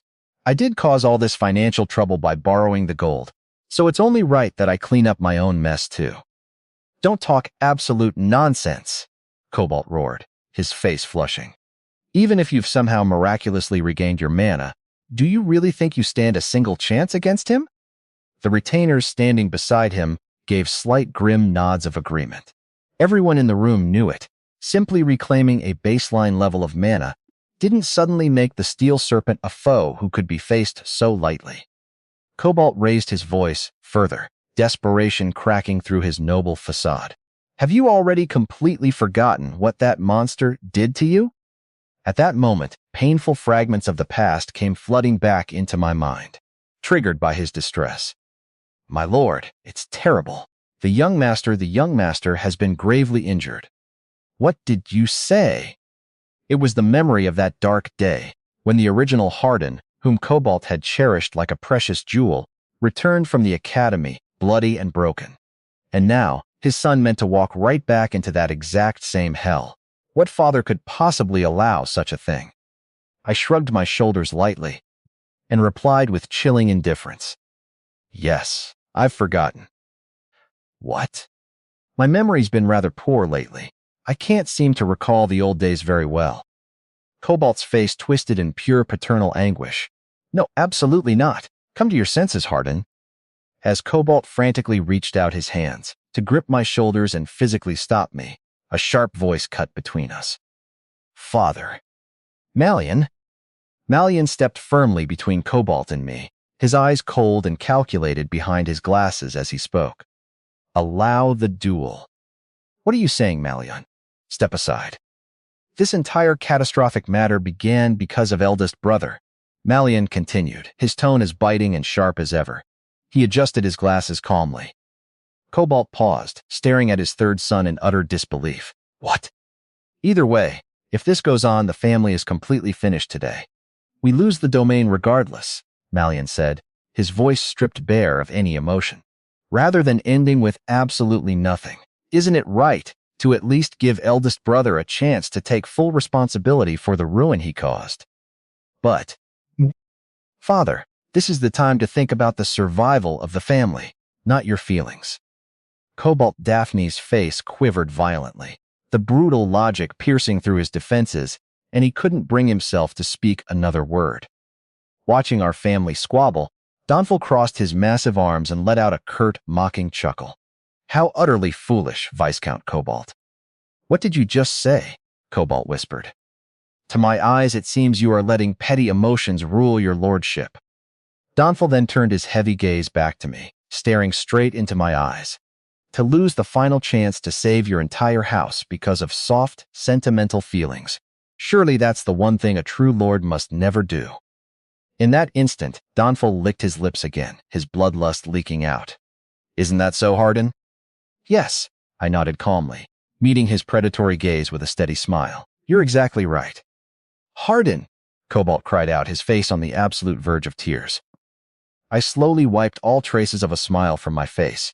Turning away from Donfil, I faced Viscount Cobalt squarely and spoke with a gravity that shook the older man to his core. Father, you are the Lord. My blue eyes, as calm and deep as a still sea, seemed to pierce right through something broken inside Viscount Cobalt. His proud shoulders began to tremble slightly under my gaze, and his head slowly lowered. Viscount Cobalt knew the harsh truth himself. This duel between Donfil and me was reckless beyond all reason, and the legal odds of my victory were nearly non-existent. I am the Lord. Even so, he knew with absolute certainty that if we didn't fight right here, our lineage would simply end in disgrace today. A lord had to choose to protect the house, however faint and impossible the chance might be. Before he was Hardin Daphne's father, he was the father of every single living soul in this domain. Viscount Cobalt lifted his trembling hand with immense difficulty and forced the words out. Do as you will, Hardin. His voice quivered with a strange, agonizing mixture of deep sorrow and terrifying worry. Donfil shrugged his massive shoulders, entirely satisfied. It seems our agreement has been reached nicely. He slowly turned his head back toward me, shooting me that characteristically flat, dispassionate gaze. Then, since the duel is now official, prepare yourself to face me, Hardin Daphne. Fine, let's go to the back courtyard. I nodded gravely, turned my back on the delegation, and stepped out the door ahead of everyone. And in that exact moment, hidden from their sight, got him. A wide, sinister grin stretched across my lips, the shadows of the doorway darkening my face. The Daphne Mansion's rear courtyard was a barren, desolate clearing with little more than a few scattered, weathered trees standing here and there. The onlookers of both houses, Calpion and Daphne alike, stood lined up in rigid rows along the perimeter. A duel, really. The eldest young master actually got his hands on a secret technique? Even so, isn't the chance of victory practically slim to none? The Daphne retainers' faces were pale, caught in a miserable limbo between desperate doubt and grim resignation. On the opposite side, the contrast couldn't be starker. Finally, I'll get to see great young Master Donfel's skill again. Just because that fool regained some baseline mana doesn't mean he can miraculously win. This will be highly entertaining. On the Calpion side, everyone wore arrogant looks brimming with confidence and ease. They were all completely certain of the outcome. To them, Donfel would win this fight in a matter of seconds. Even if I had somehow recovered my mana, there wasn't a single soul here who didn't know the gap between Donfel and the old Harden was as vast as that between a majestic dragon and a squirming worm. Just then, a Daphne retainer called out, his voice echoing nervously in the open air. The young masters are arriving. From opposite sides of the clearing, Donfel and I walked into the center, and every single gaze in the courtyard locked onto us. Thud. Thud.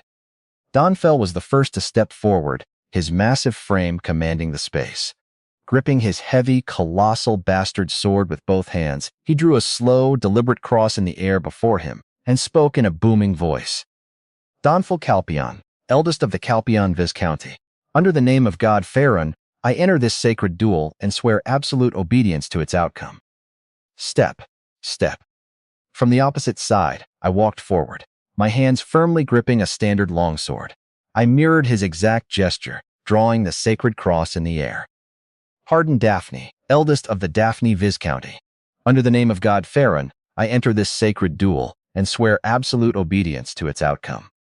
I lifted my gaze, while Donfel looked down at me from his towering position. There was a stark height difference of nearly a full head between us. Donfel's hulking, rugged, and muscle-bound frame stood in absolute contrast to my skinny, wasted, and pale body. He held a massive bastard sword, gleaming, pristine, and perfectly maintained, while I faced him with a shabby, unornamented longsword, whose edge hadn't even been properly sharpened for real combat. Everything about the matchup stood in a brutal, laughing contrast, and to anyone's eyes, the final outcome appeared preordained. A heavy, suffocating silence hung in the crisp air for a long moment. At last, the retainer acting as the official officiant turned his head toward Viscount Cobalt and asked, "Viscount Cobalt, do you grant your final approval for this duel?" Viscount Cobalt forced himself to still his trembling body. He let out a deep, heavy sigh, one after another, his face shifting through expressions of profound grief with every breath he drew. Standing tightly beside him, Malian quietly nudged him, his tone urgent yet freezing. "Father." "Yes." Cobalt shut his eyes tightly, burying his paternal instincts deep down, then opened them again. In a low, strained, and completely heartbroken voice, he forced the final declaration out. "I, Cobalt Daphne, Lord of the Daphne Viscounty, in place of the radiant god Farron, acknowledge this duel as rightful and hereby declare it active." At that exact instant, Donfel raised his massive bastard sword high over his head, settling into his battle stance. Oberhau, the high guard posture, meant to cleave down in a single mighty overhead strike. Though it technically left his lower body open to counters, it was a symbol of his utter, mocking confidence that a single brutal blow would completely crush whatever resistance I offered. Donfel twisted his lips into a crooked, predatory smirk. "That secret technique you claim to have obtained. I'd like to see just how impressive it really is before I break you again." Whoosh! A fierce, blinding blue radiance ignited violently in his eyes as he flooded his muscles with mana. I can't breathe. The sudden release of pressure was immense. All the faces of the ordinary retainers gathered in the courtyard twisted in strain, some stepping back. It was a suffocating pressure, like invisible needles stabbing into every inch of bare flesh. Cold sweat beaded across the foreheads of the Daphne guards, and every hair on their bodies stood on end. It felt as though there wasn't a mere human standing in front of them, but some colossal, prehistoric predator. He can't possibly stand against this pressure. Is the young master really expected to fight that monster? Despair completely filled the eyes of the Daphne household. But in that exact moment, I felt nothing but a thrilling rush. I looked at his grand posture and his raging mana, and a light chuckle escaped me. Yeah, look forward to it. I'll show you properly. I was going to strike him so thoroughly that his senses would be knocked clean out of his arrogant skull. I smiled lightly, my own artificial core beginning to spin, ready to unleash the ballista within. The dry morning air of the backyard hung thick with static. Donful and I stood facing each other without moving a single inch, both locked into our respective combat stances. A subtle, lethal glint of light glowed uniformly in our eyes. On the surface, we were perfectly still, but beneath that stillness lay a fierce war of positioning. Only our gazes clashed directly in the air, while the hands gripping our swords and the precise placement of our feet made such minute, calculated adjustments that they were almost entirely imperceptible to the untrained eye. Step, step. With every micro-step we took to subtly shift our balance and test each other's spacing, the atmosphere in the backyard grew even colder, as though the entire clearing were freezing over under the weight of our murderous intent. Around the perimeter, the spectators from both families held their breath, swallowing nervously in the tense, heavy silence. Donfell exhaled heavily through his nose, his patience fraying under my unblinking stare as he asked sharply, "Why isn't he coming first?" I merely shrugged my shoulders in response, refusing to give him the satisfaction of an answer. "Has he gotten scared or something?" Donfell sneered internally. Well, if he was waiting for me to panic, there was absolutely no need for him to keep waiting. Ta! Donfell kicked off the dirt, shooting forward like a lightning bolt. His acceleration was so explosive that, for a split second, it felt as if his after-image had stretched out continuously behind him in the air. W fast. Shattered gasps of awe burst out among the Daphne onlookers. Donfell was barely in his mid-20s, yet among all the trained mana users gathered here today, not a single one felt confident they could match that kind of raw, predatory speed. Shat! Donfell's towering shadow closed the distance in the blink of an eye, looming right in front of my face. "I'll finish this quickly," he resolved. Buzz! Donfell brought his massive two-handed bastard sword down from above in a powerful, bone-shattering overhead strike. Putting the absolute entirety of his weight and momentum into the blow from the Oberhaus stance, it was a crushing slash meant to split me in two. I have to dodge. That attack is suicidal. Everyone's eyes widened in profound shock. It was painfully clear to anyone watching that such an overwhelming strike couldn't possibly be blocked by my shabby, unsharpened longsword without it snapping in half. But I did not dodge. Silently, calmly, I swung my sword upward from below, guiding my blade along a perfectly calculated trajectory. He's meeting it head-on? In the exact moment, Donfell's brow furrowed in utter disbelief at my apparent suicide attempt. Kong! The two pieces of iron collided with a deafening ring, sending up a brilliant spray of friction sparks between our faces. The immense kinetic force of his descent rippled through my frame, pushing me back a couple of steps to absorb the impact, while the precise angle of my deflection forced Donfell's upper body to lift slightly, throwing him off balance. A dark, dangerous thrill sparked in his eyes. This might be more interesting than I thought. Donfell let out a mocking chuckle and immediately regained his footing. He fluidly changed his sword's trajectory mid-air and thrust forward again with terrifying fluidity. Shat! In that split second, Donfell's sword began to wildly twist and warp like a living snake. What is that? The sword is bending. It was the snake dance, a perfected, highly lethal sword technique based on Calpion's premier secret style, which their family had poured vast sums of stolen money into developing over the decades. The blade, writhing and rippling like a venomous serpent, was designed to pierce the opponent along an entirely unpredictable path and variable speed. It was the exact technique that had earned him the fearsome title of Steel Serpent. The shifting tip of his sword danced through the air, aiming directly for my lower abdomen. the exact vulnerable place where the original Harden's mana circuits had been shattered once before. "Bite him apart!" Donful roared in his heart. Kong! At that precise millisecond, a tremendous, ear-splitting crash rang out through the clearing. "My, look at that, some little snake showing up." I sneered as my sword once again sparked violently against his, perfectly catching and deflecting the erratic trajectory of Donful's blade away from my stomach. Donful's heart did a sudden uncomfortable flip. He blocked it again? That baseline trash? For a brief moment, a dense dark strength gathered in Donful's eyes as he forced his mana to surge.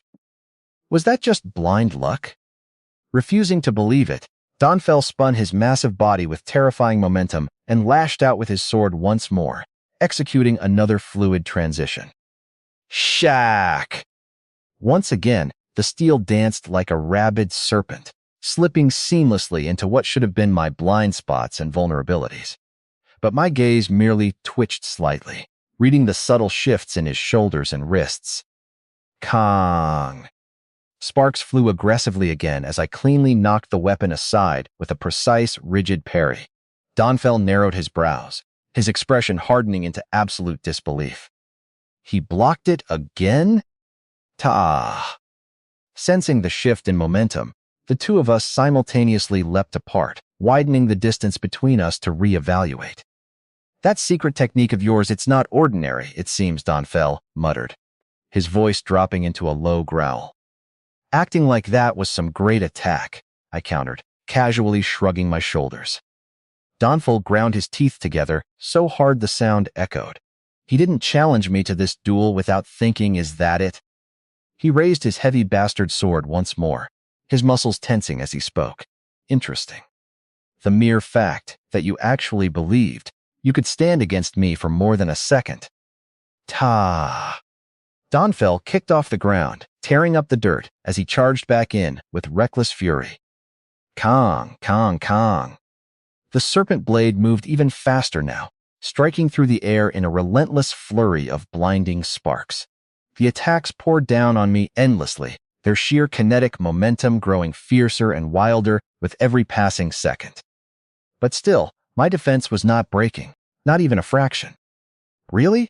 If you're having so much fun, keep going," I taunted, even letting a leisurely mocking smile slip onto my face as I effortlessly deflected each consecutive strike. The more my face lit up with amusement, the deeper the furrow between Donfell's dark brows became. "What is this?" "Kong! Kong!"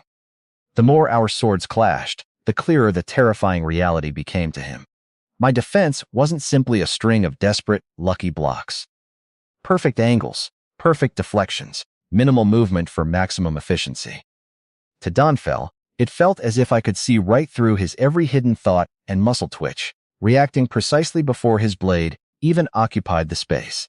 The man standing in front of him was undeniably the scrawny, wasted Harden, yet somehow hitting my blade felt like striking against an unshakable, towering stone wall. Is that really the same guy I knew? It didn't make any logical sense. No matter how amazing the secret sword technique he had supposedly obtained was, he was still a human who had to practice and master it over time. But for Harden to have reached this level of mastery in such a short, impossible span of time? Each time his sword was effortlessly deflected away, Donfell felt not only a surge of profound confusion, but also a growing, icy tremor in the bedrock of his heart. My speed, my physical strength, my raw mana, I am superior in absolutely everything, but I can't break through. He simply couldn't comprehend it. There should have been no mathematical possibility of Harden meeting his sword for this long, let alone perfectly countering his family's signature style. Time and again, the scene unfolding right before his eyes was entirely different from the quick, bloody execution he had expected. How many intense sword exchanges had there been by now? 30? 50? Kong! My long sword rose sharply from below, catching the underside of Donfell's heavy blade and deflecting it upward with a harsh screech of iron. Yup! In that split second, Donfell's massive body wavered. Only slightly, a subtle loss of balance so minute it was almost invisible to anyone else. But to me, it was a gaping canyon. Slosh! My blade immediately drew a graceful lightning-fast arc through the air and flew directly inward. Donfel's instincts screamed. He quickly hardened his expression and jerked his head violently to the side. Shock! The sharp tip of my long sword grazed Donfel's cheek, slicing through the flesh and scattering a spray of bright crimson blood into the morning air. That was close. Donfel's mind reeled as cold sweat mixed with the blood. If he had let his guard down for even a fraction of a second, that strike would have been a fatal, throat-slitting wound. How was that? I asked smoothly. Krrr. I gave him a thin, sinister smile, and Donfel's pupils quivered violently in response. Ta! Donfel leapt far back, putting a massive distance between us as he hastily wiped the trailing blood from his cut cheek. A sudden, momentary lull settled over the battlefield, and in that silence, all the onlookers' eyes grew as wide as saucers. Did the eldest young master just land a blow? Hardin is actually fighting Donfel evenly? Young master. Everyone on the Daphne side had fully braced themselves for a one-sided, tragic execution. But I wasn't merely holding my own. I had just succeeded in drawing first blood against the steel serpent. Yet, the person who was the most profoundly shocked by this outcome was none other than Donfel himself. What is this? His eyes wavered bit by bit as he stared at the blood on his glove. At this point, a terrifying question began to crack through his mind. Had this entire duel really been just reckless bravado, an idiot's desperate arrogance? Does he actually intend to win? Crack. A faint, insidious unease began to splinter the bedrock of his absolute confidence. That can't possibly be true. Crack! Donfel ground his teeth so hard a sickening creak echoed from his jaw, and he forced his fading momentum back up through sheer rage. Gah! Tatadak! Tatak! The snake's head danced even faster, driven by desperation. The blade moved so swiftly that afterimages lingered continuously in the air, making it look as if multiple phantom heads were floating around my body, snapping from all directions. Yet even as the wild attacks poured down, I fluidly dodged and blocked them with minimal exertion, speaking to him in an unhurried, almost conversational tone. It's getting faster and faster, isn't it? Don't you dare act arrogant with me, Donfel roared. A worthless, broken failure like you could never hope to stand against me. Faster, stronger, the snake accelerated further, pushed to its absolute limits. Kong, Kong. The sparks erupting in the air grew even fiercer, wilder, and brighter. There was no better word than relentless to describe his assault. Step by step, under the sheer physical weight of his heavy bastard sword, I began to be pushed back, slowly retreating across the dirt. My hands started to visibly quiver, and my unconditioned legs trembled under the strain. It was then. Thunk! Ah! While retreating, my foot caught sharply on a stray stone, and my body lurched backward unsteadily, leaving my front completely exposed. My face showed a flash of clear alarm, and a cruel, bloodthirsty smile instantly crept over Donfel's lips. It's over. Shit. 5 phantom snakes lunged at my exposed abdomen in unison, aiming to pierce completely through my flesh and destroy what was left of me. In that entirely unbalanced posture, there was absolutely no way a one-star novice could withstand such a savage, coordinated assault. But, right then, slide. The alarm vanished from my face, and a brilliant smile spread across my lips instead. It was a sly, sinister grin, the corners of my mouth curling up almost to the point of tearing, half my face hidden in the dark shadow of his looming form. He's smiling now? Donfel's expression twisted in sudden, gut-wrenching confusion.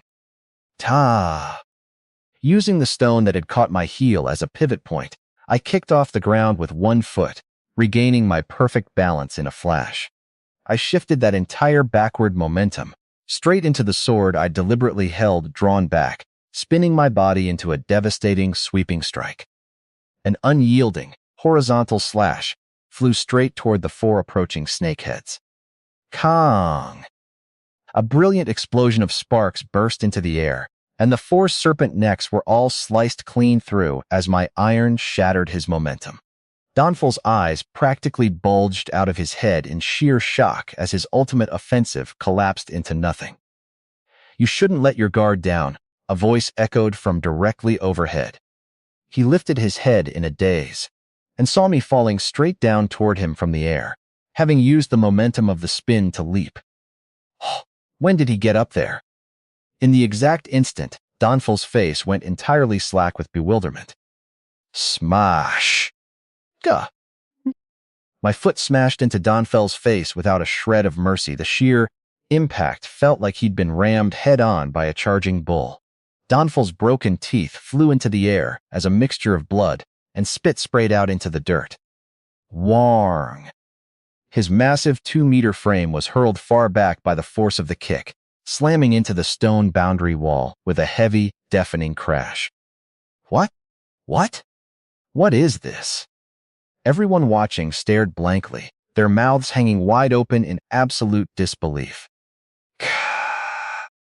Swaying unsteadily from the impact, his face now a battered, bleeding mess, Donfel used his heavy bastard sword like a makeshift cane to barely prop his towering frame upright.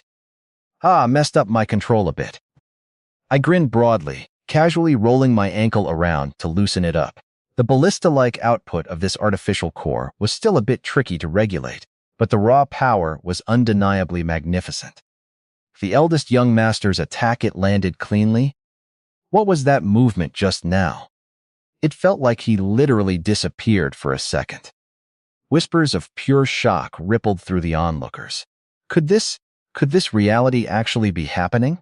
Even seeing it play out right in front of their own eyes, not a single soul could bring themselves to believe it. It was Hardin, that very same Hardin Daphne, the useless fool whose mana circuits had been shattered with a single, casual punch from Donfel back at the academy. Yet here he was, not only driving the great steel serpent back, but even sending his 2-meter frame flying through the air with a single kick. Gahak, what the hell did you just? Swaying on his feet, Donfel struggled to steady his trembling posture and forced his hands to grip his sword again. I merely shrugged my shoulders at his indignation. What do you mean? What? I beat you up, and you got hit. Pretty straightforward, isn't it? You absolute coward, using cheap tricks. Gah! He spat, wiping blood from his chin. Cheap tricks? I wouldn't even call what I just did a technique. It was just a basic kick. Shut up. Ta! Donfel charged forward again, his heavy footsteps tearing up the dirt. Just now, I merely let my guard down. He desperately rationalized to himself. He had been so absolutely sure of his victory that he had relaxed, only to be caught off guard by a lucky counterattack. It was just a fluke. A one-time slip-on that he would never, ever allow to happen again. I am stronger. My speed, the systematic refinement of my sword, the raw quantity of my mana, everything was vastly superior. If I just fought properly, earnestly, without letting my emotions get the better of me, there was absolutely no way I could lose to trash like him. That had to be true. Hadn't my pristine academy records and the fearsome title of Steel Serpent proved it all along? Shit! Resolving himself once more, he thrust out his snake-like blade in a furious arc. But once more, I calmly deflected Donfel's sword to the side, parrying it effortlessly as if I had already seen its trajectory coming a mile away. What are you doing looking over there? Smash! Before he could even register the parry, my foot slammed heavily into Donfel's exposed side. Ooeek, bleak. Donfel staggered backward several steps, doubling over completely as he violently retched from the agonizing impact to his ribs. I slowly walked forward, closing the distance between us with calm, measured steps. I looked down at his trembling form and spoke, my voice dripping with cold promise. Clench your teeth, because from here on out, it's going to hurt like hell. My expression showed no hesitation whatsoever, only utter, unshakable conviction. Those blue eyes of mine exuded a savage, overwhelming energy, like an alpha predator locking onto its prey. Donfel trembled violently, the terrifying pressure finally breaking his composure as he erupted into a hoarse, desperate scream. Shut up! That I would lose? To a piece of worthless scum like him? Anxious, suffocating dread spread rapidly across Donfal's battered face. Crack. He clenched his remaining teeth, his bloodshot eyes burning more fiercely with a mixture of rage and terror. Gah. Squeezing out the absolute last reserves of his strength, he charged at me again. Kong. My sword sliced off the snake's head yet again, effortlessly shattering his form. Smosh. Ah. This time, my knee smashed straight into Donfal's face, completely crushing his front teeth into splinters. Donfal's massive body tumbled across the hard ground with a loud, pathetic thud. Hi. Bleeding profusely from his shattered nose and spitting out chunks of his broken teeth, Donfal shrank back, wobbling on his hands and knees in pure, unadulterated fear. The terrifying realization that he was completely outmatched had finally broken his spirit. This is just the beginning, I muttered with a cold smile, advancing on him like an inescapable shadow, swinging my sword and throwing fists one after another in a relentless rhythm. Left, right, up, down. Thud, thump, crunch. Every single time I calmly announced exactly where I would strike, the blows landed precisely on that spot with devastating weight. Gahoo. And with each precise impact, more brutal wounds and deep purple bruises spread across Donfal's rapidly failing body. Why can't I avoid this? His mind screamed in agonizing desperation. This was Hardin, that worthless broken scum from the academy. He wasn't remarkably fast, and his physical strength shouldn't be this overwhelming. Yet it was as if he could see Donfal's every hidden intent, striking from complete blind spots at the perfect, most excruciating timing. By now, it felt less like a duel, and more like he was fighting a terrifying ghost. What kind of monstrous swordsmanship was this supposed to be? No, was this even a gap that could be explained by swordsmanship alone? A deep, suffocating doubt grew exponentially, entirely shaking the foundations of his heart. Right, I said quietly, executing a sharp feint with my sword toward his right side. Ha!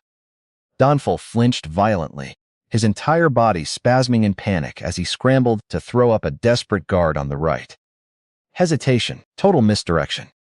I instantly stopped the sword mid-motion, looking at his completely exposed flank, and spoke again. No, left. Before he could even process the correction, I violently drove my foot straight into Donfal's ribs. Smack! Goo-ha! Staggering away like a drunkard, Donfal's face twisted in absolute confusion, his head snapping around in a daze as he struggled to keep his footing. Left? Right? No. Where the hell was the attack actually coming from? I'm losing. It was a systematic, brutal string of one-sided violence, like a cruel cat mercilessly toying with a trapped mouse. Donfal's raw survival instincts screamed at him to stop. If he kept fighting like this, all that awaited him was an eternity of agonizing pain. He had to finish it quickly, with one final desperate gamble. Not yet! Whoosh! Driven by sheer, mad panic, Donfal drew up every single ounce of his remaining mana, his bloodshot eyes burning bright with a manic light. Sha-sha-shack. From low to high, he thrust his heavy bastard sword forward, the steel completely wreathed in a thick, blazing blue glow. Weapon enchant, the definitive proof of a second-star knight. I stood completely motionless where I was, not even bothering to shift into a defensive stance. I didn't move an inch, staring at his approach, as if I didn't find it worth the effort to engage. Seeing my stillness, Donfel's panicked gaze suddenly turned cold and sharp with predatory glee. You arrogant fool! Shat! At that exact millisecond, the lunging enchanted serpent split into 9 separate roaring heads all at once, crashing toward my chest in a single, unified breath. Hydra. It was a high-level technique that accelerated the sword to its absolute physical limit, creating a cluster of lethal afterimages striking from 9 different directions simultaneously. It was Donfal's ultimate, proudest technique. One that had taken him years of grueling training to perfect.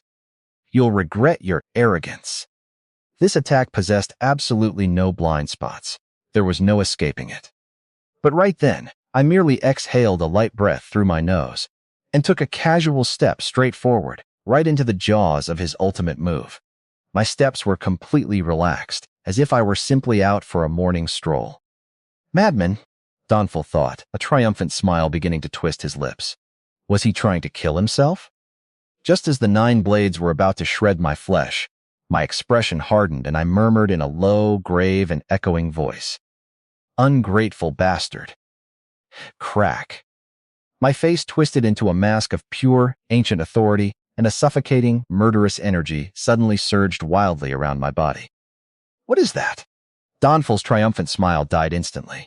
For a split second, it looked as if some terrifying primeval demon was rising directly behind my back, and an icy confusion flickered across his face.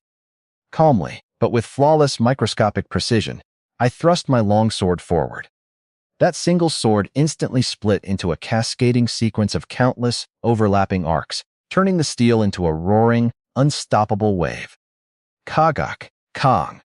One by one, the 9 phantom serpents were ruthlessly devoured by the sweeping, majestic wave of my blade. All 9 snakeheads were shot down in a flash, and then 4 or 5 lingering wave blades remained, still surging forward with undiminished, explosive momentum. Cast. They pierced cleanly through Donfel's shoulder, flank, and thigh, painting the dirt with fresh blood. Guh. Staggering blindly under the force of the strike, Donfel took a few halting steps backward, his eyes entirely blank, before collapsing heavily to his knees on the spot. I walked up to his kneeling form, with slow, leisurely steps, and tapped the flat of my blood-stained sword lightly against his trembling shoulder. If you want some more, I'm perfectly happy to oblige. But... Thud. Donful could no longer formulate an answer. His eyes rolled back into his head, and his massive body simply went limp, crashing face-first into the dirt. I let out a deep, exhausted sigh and lowered my longsword, resting the tip against the ground. Then the silence of the backyard was broken by a wave of collective, terrified gasps. H. Harden actually won. How in the world? Every single person standing in the backyard stared at me, their eyes stretched wide as saucers, their mouths opening and closing repeatedly without a single word coming out. I had won. Harden Daphne had won, against the mighty, undefeated great young master Donful. Were they caught in some shared impossible dream? Or, just as everyone was struggling to express their absolute bewilderment in different ways, the Calpion lines finally broke. Great young master. Are you all right? Calpion's panicked retainers ran straight past the midpoint, swarming around Donful's unconscious form, desperately checking his pulse and propping his bloody head up. Ka! But all the mighty steel serpent could do was emit a pathetic, unconscious groan, unable to move a single finger. I looked down at the pathetic sight, channeled my voice so it rang across the entire clearing, and made a firm declaration. Tell your lord when you get back, the debt is paid in full. Don't you dare show your faces around our estate ever again. That, the head retainer stammered, glaring at me. If you understand my terms, take your precious great young master and get the hell out of my sight. The Calpion men glared up at me, with eyes absolutely burning with resentment and humiliation. But seeing the cold blue light still lingering in my gaze, they quickly jerked their heads away and began shouting frantically. The carriage! Bring the carriage to the courtyard at once. We're leaving immediately with the great young master. Yes, sir. Carrying the battered 2-meter frame of Donful on their backs, the entire delegation quickly and shamefacedly hurried out of the backyard. When the loud commotion finally died down and the front gates slammed shut, I tossed my chipped longsword carelessly into the dirt and let out a long, ragged breath. Tired as hell. What a drag. Just because I had to fight some arrogant, overrated big shot, did I really have to end up completely drenched in sweat like this? This body's endurance was still a total joke. Still, I pulled it off. I cracked a wide, deeply satisfied grin, feeling the artificial core hum quietly in my belly. Turning around, I locked eyes with the frozen statue-like Daphne retainers and my dumbfounded family. The debt's all settled, I said, wiping a smear of dust from my face. So no more nagging about the vault, right? No one could even form a proper sentence. Not a single person's expression could shake off the look of utter, cosmic bewilderment as they stared at me. What particular emotional undercurrent or unspoken dynamic between the main character and his father should be highlighted most when we begin writing the first part? The heavy wooden gates of the Daphne estate slammed shut, swallowing the retreating carriage and the panicked Calpion delegation with it. In the barren clearing of the backyard, a profound, ringing silence remained. Everyone of the Daphne household stood completely blankly, their mouths slightly ajar, blinking as they stared fixedly at me. Their minds were clearly short-circuiting. Hardin had won. He had actually won the duel? Against great young Master Donfell, of all people? The same Hardin they had universally dismissed as the useless shut-in young master. That very Hardin had just brutally and systematically defeated Donfell, the feared steel serpent. And he had done so in a high-stakes, blood-soaked duel that had the absolute fate of the entire family riding on its outcome. It was a fundamentally unbelievable outcome, a complete subversion of reality. But everyone here had just seen it happen with their own two eyes. No one could quite bring themselves to speak. The silence stretched on. For so long it started to get uncomfortable. I let out a soft huff, scratched my chin lazily, and said in a completely indifferent tone, "Do you all have nothing more to say?" That was when the spell broke. Ta-da-dot! Viscount Cobalt and Commander Muljibzin suddenly broke from the line, jumping forward and sprinting toward me, shouting at the top of their lungs. "Hardin, are you hurt anywhere?" "Young master." Before I could even take a step back, the two older men were all over me. The Lord frantically checked my body here and there, his trembling hands patting down my arms and chest, while Commander Muljibzin, standing right beside him, stomped his feet anxiously into the dirt. "Ah, geez, I'm fine, so stop touching me," I complained, trying to swat their hands away. "No, I have to check properly," Cobalt insisted, his voice cracking with a frantic, desperate paternal instinct I hadn't seen from him before. "Did you suffer any sword wounds? Are you in pain anywhere?" I said I'm not. Seriously, what was all this ridiculous fuss about? I had barely broken a sweat during the actual exchange. Yet, ignoring my protests, Viscount Cobalt grabbed my chin with his calloused hand and forcefully turned, my head this way and that, inspecting the smudge of dirt on my cheek as if it were a mortal wound. In the meantime, the paralysis gripping the rest of the spectators finally shattered. "Is this not a dream?" a servant muttered, rubbing his eyes. "Did the young master really win? For real? You saw it earlier. Then the F family debt is gone?" Gadolf, the household servants, even the stoic retainers, they all babbled with bewildered, ecstatic expressions, completely losing their decorum as if they didn't know what to say. "Are you really okay?" Cobalt asked again, staring deeply into my eyes. "Ah, I told you I am," I sighed, gently but firmly pulling my chin out of his grip. After a while, when the Lord finally finished thoroughly checking my body and confirmed I was completely unharmed, he let his shoulders drop and let out a long, trembling sigh. "Ha!" He stared at me, his eyes swirling with a chaotic storm of emotions. Hardin, his ruined son, had actually beaten that monster Donfell? Who could have possibly predicted such a miraculous result? It had been astonishing enough to learn that I'd somehow recovered my shattered mana, but to have gone entirely beyond that to achieve a flawless victory? I had single-handedly prevented the family domain from falling into others' hands, and definitively proved that I was superior to Donfell, the steel serpent. How could this be possible? To him it was simply incomprehensible. "Hardin, just how did you do it?" Cobalt finally asked, his voice a hushed whisper. "What do you mean?" "All of it. How did you get your mana back? Your swordsmanship? How did you beat Donfell?" I shrugged lazily. "I told you already, I acquired a secret manual." "This isn't something you can do just by acquiring a secret manual. This is," Cobalt stammered, gesturing wildly at the cratered dirt where Donfell had been smashed. I looked at him, offering a simple, casual excuse to end the interrogation. Well, I wasn't just idling away in my room all that time. Harden. The exact moment he heard those words, Viscount Cobalt's breath hitched. I watched his eyes turn glassy, the tip of his nose stinging and turning a faint red. I could see the tragic narrative writing itself in his head.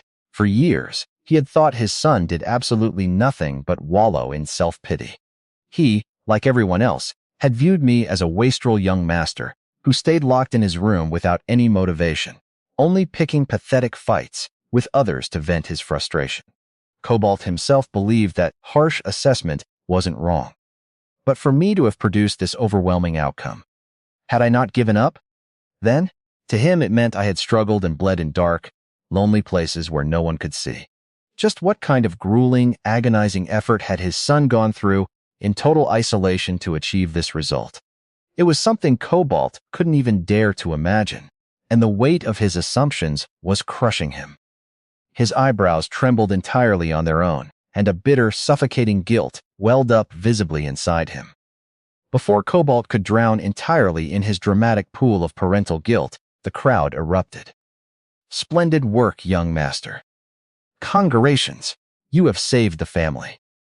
Right afterward, the retainers and Commander Muljibzin broke out into fervent cheers, the sound echoing off the stone walls of the courtyard. There was no exaggeration here, no empty flattery. The fact that I had just saved the Daphne name from complete eviction was the literal, unvarnished truth. Commander Muljibzin quickly rushed to my side, his eyes wide and burning with a veteran's pure curiosity. He leaned in close, speaking to me in an incredibly serious, urgent tone. Just what kind of secret manual did you acquire, young master? What sort of extraordinary sword technique could bring about such staggering results? I waved my hand dismissively, cutting him off before his imagination ran completely wild. There was no such thing. Muljibzin blinked, his jaw dropping slightly. Pardon? I'm telling you, there was no such thing. I just said all that manual stuff to lure Donful in and bait him into accepting the terms. Then, how exactly did you regain your mana? And what on earth was that swordsmanship we just witnessed? I grinned, tossing him a casual line. I just trained hard when no one was looking. That's all there is to it. Truly, that's all? Yes. Where would I even have gotten a legendary secret manual from in my room? Isn't that right? Well, to be mathematically precise, it was true that a secret manual existed. It just happened to be locked entirely inside my own brain. If I mention the wave swordsmanship now, I'm bound to get nothing but trouble. For people who hadn't yet developed the proper, foundational qualities, trying to learn the true wave swordsmanship would be no better than hanging a pearl necklace on a pig's neck. It was infinitely better to leave them believing. It didn't exist for the time being. But is it really possible to completely regain shattered mana through simple training alone? Muljibzin murmured, completely baffled by the concept. Who knows, I replied with a loose shrug. Maybe God Farron decided to look down and help me out. Oh, and I did buy and drink a whole bunch of expensive mana potions with the money from the storage, so maybe that played a minor part. Well, that part wasn't entirely a lie, at least. The moment I shrugged my shoulders, Muljibzin's expression shifted from confusion to deep, profound reverence. He looked at me with an intensity that made me want to step back, his voice dropping into a solemn, trembling register. Perhaps. God Farron answered, your earnest efforts and absolute determination. Before my eyes, the veteran commander's eyes quickly turned red. His breath hitched, and he actually went so far as to sniffle loudly, wiping at his face. An awkward, deeply uncomfortable expression naturally took over my face. He's crying? Over this? The way he was sobbing, anyone would think I'd just fought and defeated a legendary sword saint instead of an overgrown, arrogant vassal. While I was standing there, scratching the bridge of my nose in sheer embarrassment, trying to look anywhere else, the rest of the retainers pressed in. Thank you for your hard work. Truly, you've given us a chance to breathe, thanks to you. The retainers once again bowed their heads deeply toward me, unable to contain their fervent cheers and fiercely admiring gazes. Amid all this chaotic adulation, young Master Harden, Long live! At the shrill, desperate shout, cutting through the deeper voices from behind, everyone turned their eyes. And there stood Gadolf. Tears were literally streaming down his dirt-streaked face like twin rivers as he raised both hands high in the air, jumping up and down. I survived, his face practically screamed. Having been brought to the literal brink of an execution, or a lifetime of torture, and then surviving entirely because I knocked Donful out, even if it had been me who nearly got him killed in the first place by stealing the gold. It was only natural for the idiot to react this way. Soon enough, his fanatical cries spread like wildfire through the guards. Long live! Well done, young master. In no time at all, the backyard filled with a chorus of voices chanting my name over and over again. It felt exactly like being a triumphant general returning from a bloody, world-shaping war. Just because I knocked down some Calpion riffraff, just because I did this much, you think showering me with praise like this is going to get to me, huh? You think I'd actually enjoy this cheap applause? Me? Though as I thought this, trying to maintain my dignified, aloof composure, the corners of my mouth were somehow completely betraying me, squirming around like a happy little worm. While I was thoroughly surrounded by the household and basking in this highly questionable victory celebration, a sudden chill cut through the warmth. I looked past the crowd and saw my brother. The third young master, Malion, was standing a few paces back, staring fixedly directly at me. Unlike the ecstatic faces of the servants, there was something deeply odd and complex mixed into his expression. A heavy hint of bitter awkwardness, deep resentment, and overwhelming confusion. What's with him? It was a strange, suffocating atmosphere that faintly bothered my instincts. But I quickly pulled my gaze away from Malion, letting out a deep, resolute breath through my nose. Well, his attitude isn't important right now. For now, I've got something much more pressing to collect. There was still a massive, glittering chunk of business I had to deal with immediately. Step. I walked straight up to Viscount Cobalt, cutting a path through the cheering retainers, and spoke bluntly. Father. Cobalt blinked, pulling himself out of his lingering daze. Can I ask you something? Hi, yes, of course. Say whatever you like, Harden, he replied, his expression a mix of bewilderment and newfound respect. I crossed my arms over my chest, narrowing my eyes. Those Winter Merchant Guild bastards. What exactly are you going to do about them? The Winter Merchant Guild? Yeah, our debt. Weren't they the scum who originally owed all that money to Calpion in the first place? A slight, frustrated frown instantly formed between Cobalt's brows. He rubbed his chin, pondering the matter for a long, quiet moment before letting out a defeated sigh. We've already searched for them as thoroughly as we could using our network. The guildmaster took everything and vanished into thin air. Even if we spend the resources to chase them now, it's entirely no use. There's simply nothing more to be done. We have to consider it a dead loss. So, to be absolutely clear, the family has zero intention of going after them anymore? Yes, Cobalt sighed, but then he paused, casting a highly suspicious, worried look my way. But why exactly are you asking about this all of a sudden? Seeing the sharp look in his eyes, I quickly shook my head, my face smoothing out into an expression of casual indifference. No reason. Just curious about the details of our finances. I see, Cobalt murmured, though he didn't look entirely convinced. Just as the wildly excited atmosphere in the courtyard finally began to settle down into a calm hum, I looked around furtively, raised my arms, and let out a massive, dramatic stretch. I'm tired. Tired? Yeah, I suddenly had to exert myself back there against that giant, and now my whole body's incredibly sore. Were you secretly hurt during the duel after all? Cobalt looked at me with immediate soaring alarm, his parental panic flaring right back up. I'll summon the head physician to your quarters immediately. Before he could orchestrate another medical circus, I hurriedly waved both hands to shut it down. No, absolutely not. Forget the physician. I'll be completely fine if I just go to my room and get some uninterrupted rest. Are you truly all right? I told you, I'm perfectly fine. With that final dismissal, I turned my back on the lords and knights and began walking away toward the main building. Behind me, a chorus of warm, reverent voices followed my retreating back. "If you need anything at all, young master, just say the word and rest well. Thank you for everything you did today, young master." Yeah, I muttered lazily, waving my hand over my shoulder without turning around as I slipped out through the adoring crowd.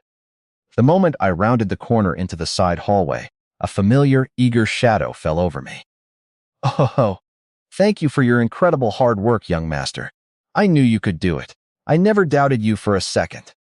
Gadolf, who had been watching my exit from a safe distance, approached me with an utterly ecstatic, brown-noising face and practically shouted his praise. The exact millisecond he got within arm's reach, I lunged forward, grabbed him roughly by the scruff of his filthy neck, and spoke in a low, menacing whisper. "Enough of that garbage. Shut your mouth. I've got something incredibly important to say, so follow me to my room right this second." "Something to say?" Gadolf squeaked, his eyes going round as he choked slightly under my grip. "What is it?" "Just shut up and come when I tell you to." Yes, young master." Why is he suddenly acting like this? Did I do something wrong again? Though his face was utterly perplexed and trembling with a familiar dread, Gadolf quickly scrambled to follow along behind my fast-paced strides. A short while later, inside the privacy of my room. Creak, thud. I shut the heavy door behind us, slid the lock into place, and turned around to face Gadolf. Without beating around the bush, I commanded firmly, "Hey, pack up your things right now." Gadolf's jaw practically dropped to the floor, his eyes widening. "Pack up? Right now?" "Yeah. Grab whatever essentials we need. We're heading out of the estate immediately." "Young master, after all that absolute chaos we just barely survived, where on earth are you planning to go again?" I let out a broad, highly sinister grin, the blue core in my gut pulsing with a dark excitement as I answered, "To catch those Winter Merchant Guild bastards." Gadolf tilted his head so far to the side I thought it might snap off. "Huh? Why the hell would we catch them? You already successfully paid off every single copper of the family's debt through the duel." "That is exactly why we are going after them," I explained, my smile widening. "Pardon?" The sheer, staggering confusion on his face was a work of art. He clearly couldn't follow my logic in the slightest. "Look, you idiot," I said, leaning in. "Just now, you said it yourself. I effectively paid off 300,000 gold by winning that duel and forcing Calpion to tear up the contract, right?" "Yes, that's historically correct." "Then that mathematically means I just personally repaid the massive debt those Winter Merchant Guild scum owed to Calpion in their place." "Well, in a convoluted way, I suppose yes." "Then, don't those running bastards now legally and personally owe me 300,000 gold?" Gadolf blinked, a slow, terrifying realization dawning in his eyes. Is that actually how your mind works?" "Of course it does." I fixed him with a resolute expression, my voice vibrating with absolute firm conviction. These soft-headed noble types in this era truly didn't understand the fundamental value of money. It wasn't just a handful of loose copper coins we were talking about. It was 300,000 gold pieces. If there were criminals out there who thought they could just run off with that kind of wealth and leave my family holding the bag, the first instinct of any sane man should be to hunt them down to the ends of the earth, not to just passively give up and cry about it. Well, this is a spectacular opportunity for me. The old man, Viscount Cobalt, had explicitly stated to the entire courtyard that the family had absolutely zero intention of pursuing the Winter Merchant Guild. They had abandoned the claim. In other words, if I hunted them down and extracted the funds myself, that 300,000 gold belongs entirely to me. The corners of my mouth curved into a profoundly sly, greedy smile. If I could get my hands on that kind of liquidity this early on, it would be a monumental, game-changing boost to my personal finances, and by extension, my path to devouring the empire. At the same time, a very specific, useful face surfaced vividly in my memories from my past life. It was a certain notorious, highly elusive thief from my glory days as Varlock, a bastard who had accidentally taught me a wide variety of tracking skills through our mutual target practices. Hurry up and find them. Hurry up. Ha, I'm looking, so quit nagging me, you damn pest. Thanks to my endless bickering and hunts with that fellow. Back then, I had become quite an expert at tracking down desperate runaways who thought they could disappear. I stared out the window, my eyes narrowing into lethal slits. Just you wait, you merchant bastards. Soon enough, I'll find exactly where you're hiding. Deep inside my heart, a literal devil was wearing a thoroughly sinister, unyielding smile. The next morning, the grand corridor of the Daphne mansion was filled with a rare, light-hearted sound. A middle-aged man, Viscount Cobalt, to be precise, was walking down the stone hallway, humming an oddly cutesy, buoyant tune that completely clashed with his massive, battle-hardened frame. Even when he came to a temporary halt to adjust his robes, the corners of his mouth kept uncontrollably twitching upward into a wide smile. The sole reason he was so incredibly elated was none other than the breathtaking feat I had accomplished the day before in the backyard. Truly admirable, Hardin. That troublesome, fragile son whom everyone in the domain had universally dismissed as a useless wastrel, a piece of trash, and a pathetic shut-in young master. Such a son had not only miraculously regained the mana they all thought he'd lost forever, but he had even gone on to utterly dominate and defeat the infamous great young master Donfell, the feared steel serpent, in a high-stakes duel.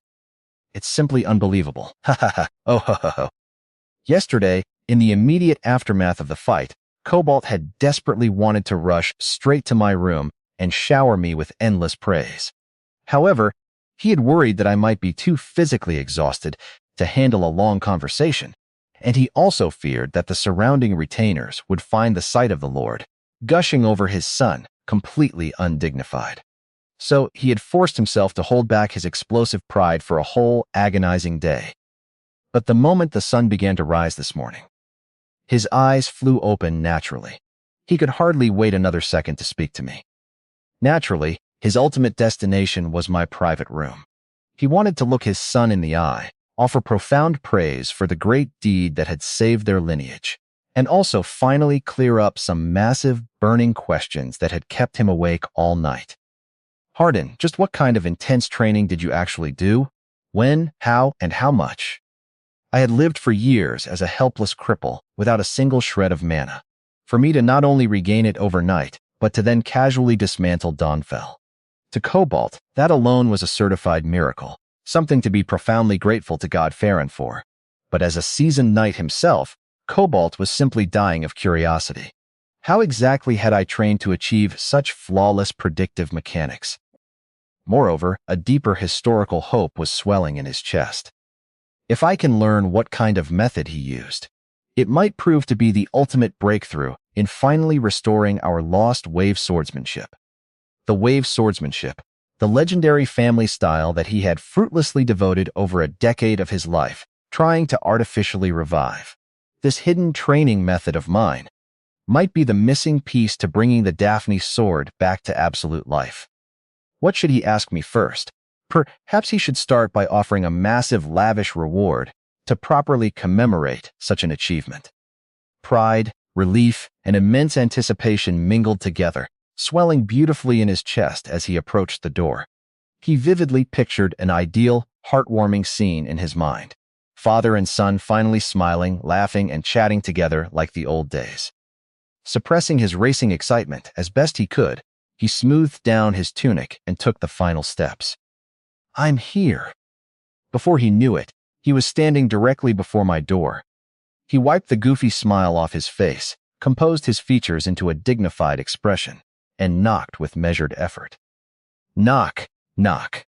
Hardin, are you awake?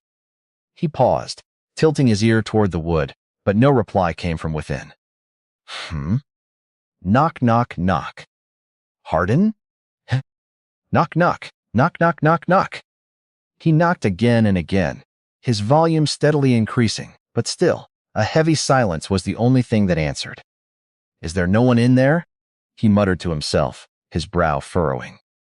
No matter how many times he called out, the result remained entirely the same. Growing deeply puzzled, a sudden prickle of anxiety hitting his gut, Cobalt finally grabbed the cold brass doorknob and turned it. Creak! Thud! A completely empty, pristine room greeted his gaze.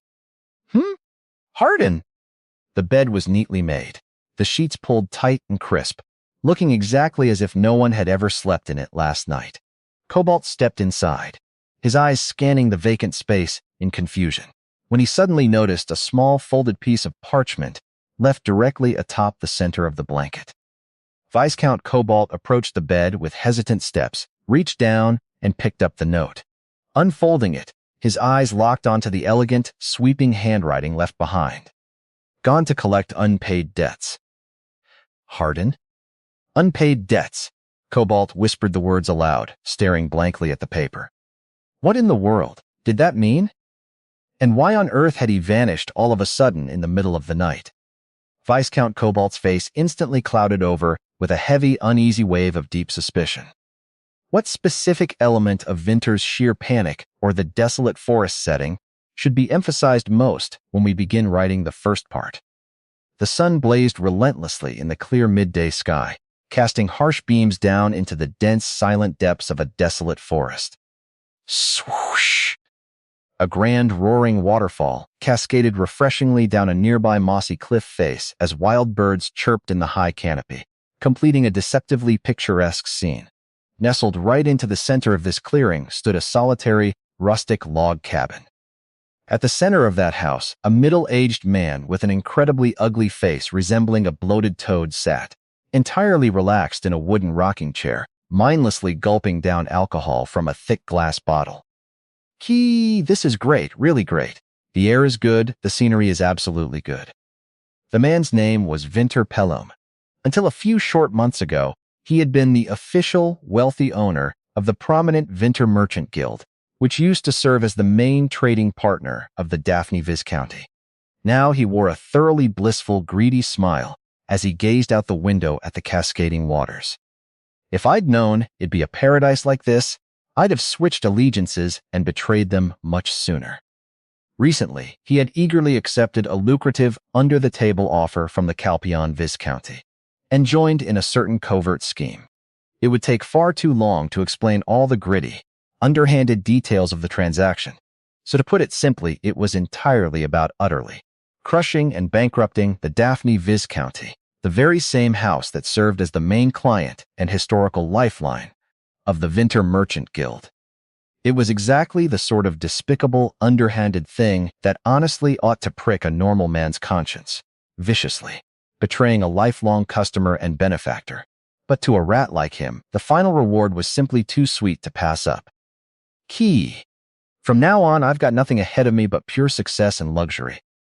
He had secured an ironclad, written promise of a coveted, lifetime appointment as a high-ranking administrator within the Calpion Viscounty's main estate. As long as he completed this specific isolation job properly without making a sound, he could spend the rest of his days enjoying political power, drinking wine, and flaunting his newfound status. The pathetic, groveling past, it's entirely over now. How many miserable, grueling years had he wasted in poverty, forced to constantly grovel and bow his head before those arrogant Daphne bastards? He couldn't make any real money under their fair trade laws, which stressed him out. The constant financial stress made his greasy hair fall out in clumps, and losing all his hair meant he couldn't even find a decent woman to marry him. But if he could just transition into becoming a respected Calpion administrator, it'd all be solved in a flash. After all, women were always notoriously weak for high-status men who worked a powerful pen. Nothing seemed difficult or out of reach anymore. He just needed to hide out here, keep his head down in this desolate forest for a few more months without getting caught by those clueless Daphne bastards, and the assignment would be over. According to the courier, who periodically brought him fresh supplies, the Daphne lot hadn't the faintest clue where he was. They were blindly scrambling to pay the debt. Well, of course they were. During his sudden disappearance, the entire resources of the Calpion Viscounty had been deployed to erase every single physical trace of his movement. Vinter let out a hearty, booming laugh, tilting his head back. Oh, this really is like swimming safely with your feet firmly on the ground. All I have to do is drink expensive liquor here, enjoy the pristine view, and watch my bank account grow while raking in the honey.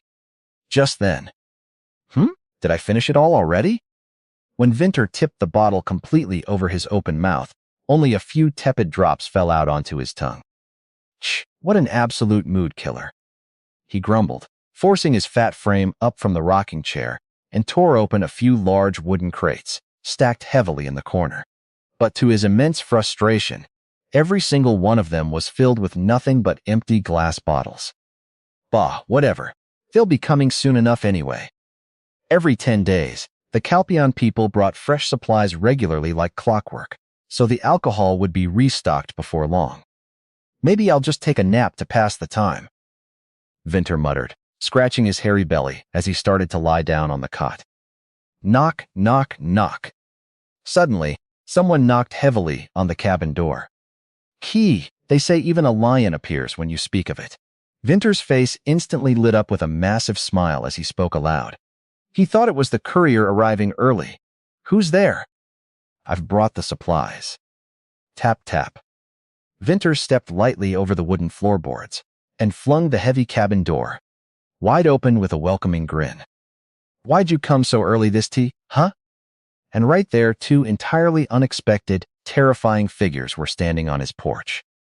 The one standing directly in front was me, Hardened Daphne, the eldest young master of the Daphne Viscounty. Godolph, this is Vinter, right? I asked, tilting my head. Yes, it is, young master, a voice replied from beside me. Next to me, where I stood wearing a thoroughly sly, predatory smile, Godolph, my loyal attendant, nodded his head in confirmation. What the hell? Damn it! Thud! Utterly startled out of his wits, Vinter slammed the heavy wooden door shut with all his might and threw his weight against it, trying frantically to steady his hyperventilating breath. What? Why on earth is that broken bastard here? Thick sheets of cold sweat instantly beaded on Vinter's toad-like forehead at the sudden, catastrophic crisis, and his face turned deathly pale. I knocked on the door again, the wood rattling on its hinges. Knock, knock, knock. Open the door, I commanded coldly from the other side. Jay, just a moment, Vinter shrieked, his voice cracking. What should he do? Should he jump out the side window? But then where would he run to in this vast forest? Calpion? Or maybe... As Vinter's frantic eyes darted around the cabin in a blind panic, searching for an escape route. Crack! Heek! A lone, mana-reinforced fist smashed violently clean through the center of the wooden door, punching straight into the room right past his face. Trying to run? I asked smoothly through the newly made hole. No, I couldn't afford to get caught now. If I got dragged back by these Daphne bastards, what would happen to my glorious administrator post? My dream of a high society marriage? Everything would evaporate into thin air. Vinter trembled violently from head to toe, his eyes bulging as he bolted straight toward the rear window of the cabin.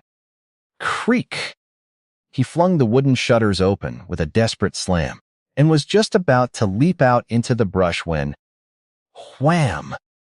Ah!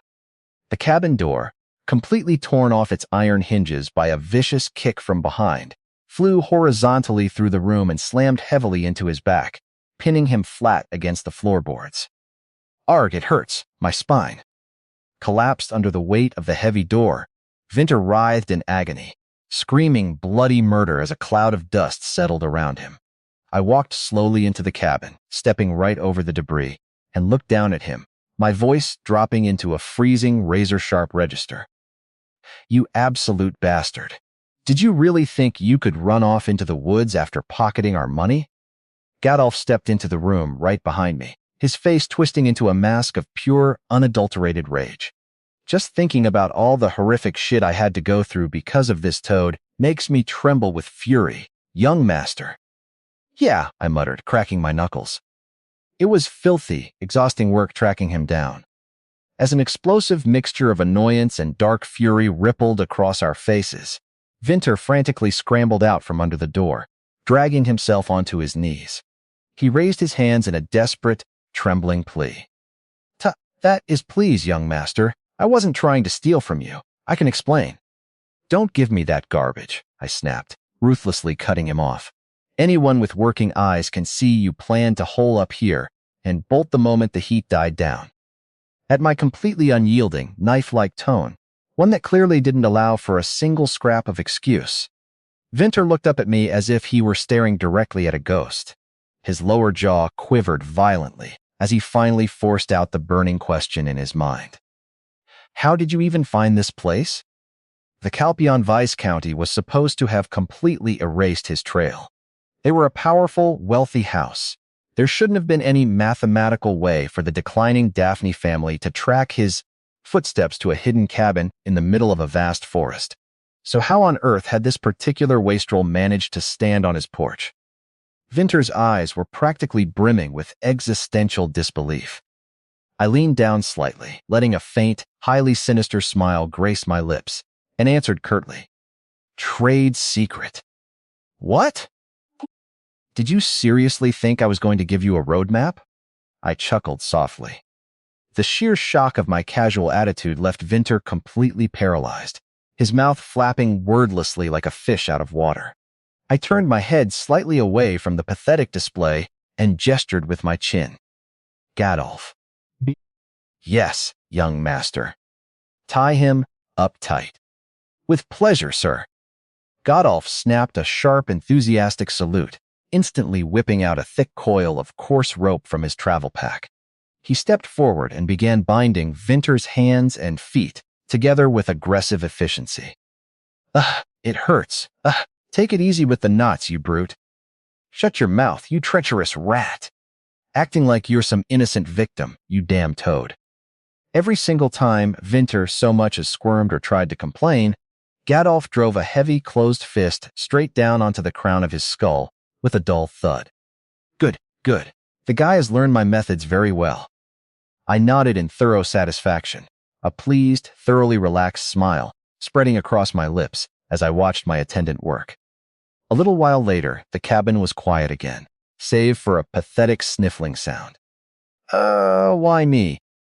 Vinter was now securely tied up like a prized pig, kneeling awkwardly on the hardwood floor with tears and snot streaming down his face. His eyes were bruised and swollen, nearly shut from Gadolf's corrections, and a colorful collection of massive lumps had sprouted all over his bald scalp, truly an impressive, miserable sight. Satisfied that he wouldn't be making any sudden moves, I squatted down directly in front of him, grinning broadly as I asked the golden question. Hey, where's the money? Money? What money? Vinter croaked, trying to play dumb through his swollen lips. Don't play games with me. The 300,000 gold you embezzled and ran off with. Where is it hiding? Vinter flinched under my piercing gaze, his shoulders slumping in total defeat. It's hidden in that large cargo crate over there in the corner. I stood up and walked over to the stack of crates piled heavily in the shadows, prying them open one by one. The first few contained exactly what I expected: empty liquor bottles, iron rations, trashy chivalric romance novels, and survival gear. It was all a collection of items that made it painfully obvious he had fully intended to hole up in this isolation for months on end. And then, found it. The moment I popped the lid off the fourth crate, a brilliant gleam caught the light. Sitting inside were 2 pristine promissory notes, legally stamped for 100,000 gold each, alongside a heavy, iron-banded chest overflowing to the brim with glittering gold coins. It was, without a shadow of a doubt, the exact funds he had maliciously borrowed from Calpion using our name. Beautiful, just beautiful. An unstoppable, deeply greedy smile slipped onto my lips as I began gathering the notes and pulling the chest closer. Watching his retirement fund get systematically confiscated, Vinter squeezed his eyes shut and spoke up with a thoroughly aggrieved, indignant expression. Sorry, but technically speaking, that money is still legally mine, if you take that without proper legal authority or a domain warrant.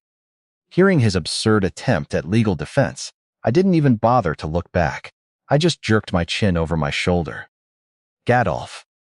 Yes, sir. Gadolf snapped another prompt salute. Thud. Thump, thump, thump. Hey, stop, mercy. Without a single drop of mercy, Godolph immediately began beating Vinter black and blue all over again. A moment later, Godolph stepped back, breathing slightly hard. I squatted back down in front of Vinter, who now lay sprawled out flat on the floorboards, his face looking like a thoroughly tenderized piece of meat. "You bastard. Let me make one thing crystal clear," I said, patting his bruised cheek. "This money isn't yours anymore." It is, though?" Vinter wheezed desperately, a bubble of blood popping at the corner of his mouth. "The Daphne lot were only my guarantors. Legally, the ownership of the liquid capital belongs to. We personally paid off all your debts on your behalf yesterday," I interrupted smoothly, a sharp grin cutting across my face. "Which means, by the laws of subrogation, it's our money now." What are you saying? Paid it off? The Daphne house did? That enormous sum?" Vinter's remaining good eye brimmed with absolute, unadulterated disbelief. I met his staggered gaze with an amused look. "What? You think our family is too broke to handle a little debt?" "And no, that's not what I meant." "Enough. Just know that's how the cookie crumbled." I stood up, thoroughly pleased with the haul. It looked like I'd taken absolutely everything worth taking from this rat's nest. I dusted off my traveling coat and was just about to turn on my heel to head out when... Thud! As I took a step back, my boot lightly bumped against a smaller, discreet wooden crate that had been sitting just out of my direct line of sight beneath the cot. Unlike the others, this one had a heavy iron padlock snapped tightly onto it, looking incredibly suspicious at a bare glance. "What's this little prize, then?" I murmured, tilting my head as I eyed it. The exact moment my eyes locked onto that box, Vinter's face drained of what little color it had left. His eyes flew wide open in sheer horror, and he practically shrieked like a banshee. "Don't touch that. You've already taken all the gold. That box is my strictly confidential, personal property." "Oh, really?" I turned back to him, my smile turning sharp. "Well, I suppose it might be." I stared intently at the lock, then casually jerked my chin toward Godolph again. Godolph's face instantly split into a broad, menacing grin. "You treacherous bastard. If the young master wants to check something, he checks it. No exceptions." Thunk! He cracked Vinter squarely on the top of the skull with his fist yet again. "This is fine, right, young master?" Godolph asked, turning to me with an eager smile. "You didn't really need to hit him that time, though," I muttered, letting out a soft sigh. "Come on now, sir. Better to be thorough in these isolated environments. That guy, he's surprisingly rough around the edges when he gets going," I thought, shaking my head with a brief chuckle. "Well, let's see what we have here."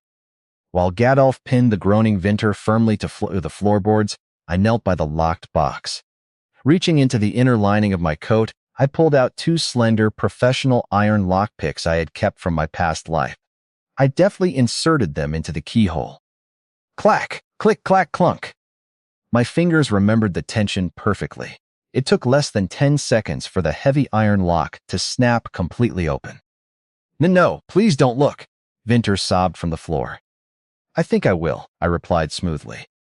Leaving the struggling, pathetic merchant behind, I flipped the heavy lid of the crate wide open.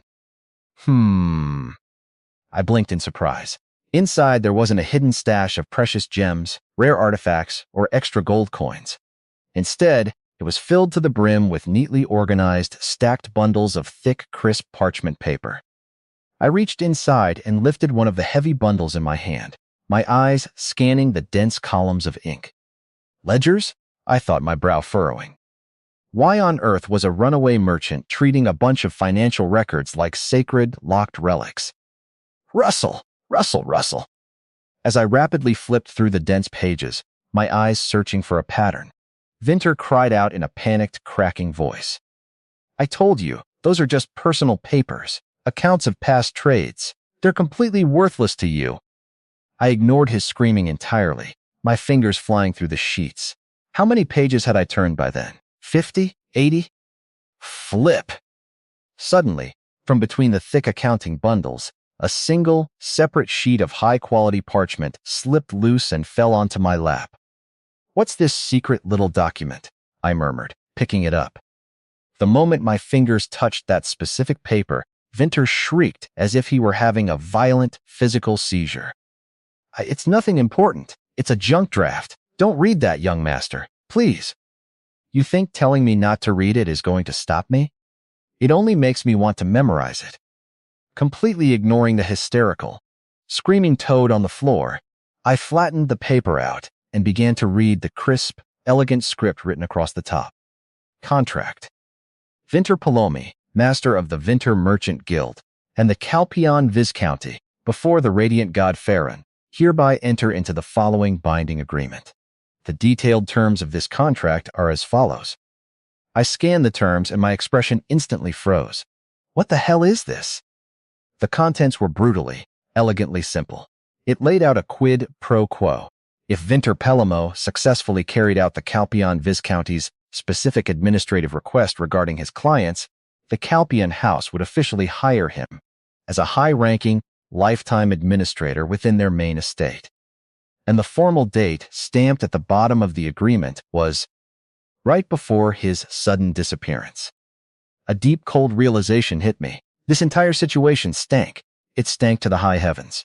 I pressed my fingers firmly into my forehead, a dark, dangerous aura beginning to leak from my body as I slowly turned my gaze back to the shivering merchant. Hey, you? I muttered, my voice dropping into a lethal whisper. This whole bankruptcy thing. You deliberately set it up from the very beginning with the Calpion bastards, didn't you? What on earth are you talking about? Young master? Vinter feigned ignorance, his eyes darting frantically toward the corner of the room as he tried desperately to hide his wavering gaze. But his body betrayed him completely. Even as he spoke, his teeth clattered together with a sickening rattle, and his pupils quivered like leaves in a storm. My expression turned stone cold. Screech. Without a word, I drew the sharp steel sword from my hip and pressed the biting edge directly against Vinter's sweaty throat. Heek! Why are you doing this, please, Mercy? If you don't want to die right here in this cabin, you better start telling me everything, I whispered, leaning in until he could see his own terrified reflection in my eyes. Don't waste your breath lying. I already know the truth. Slick. I applied just a fraction of pressure. The blade's sharp tip grazed Vinter's neck, and a few bright red drops of blood began to slowly drip down the steel, staining his collar. It was bloody obvious from the start. I'd heavily suspected a conspiracy from the exact moment Donful himself had shown up at our estate with a legal contract, ready to pull that dramatic little foreclosure stunt. The situation, the perfect timing, the convenience of it all. It lined up too neatly to be a mere coincidence. When something this catastrophic happens to a noble house, 9 times out of 10, it's because someone behind the scenes meticulously orchestrated it. What do you want me to say? I really don't know anything else. I swear on my life, Vinter sobbed, pressing his head back against the floorboards. I didn't blink. Gadolf stepped aside. But young Master Gadolf hesitated, looking at the blade. If you don't move right now, you're getting sliced right along with him.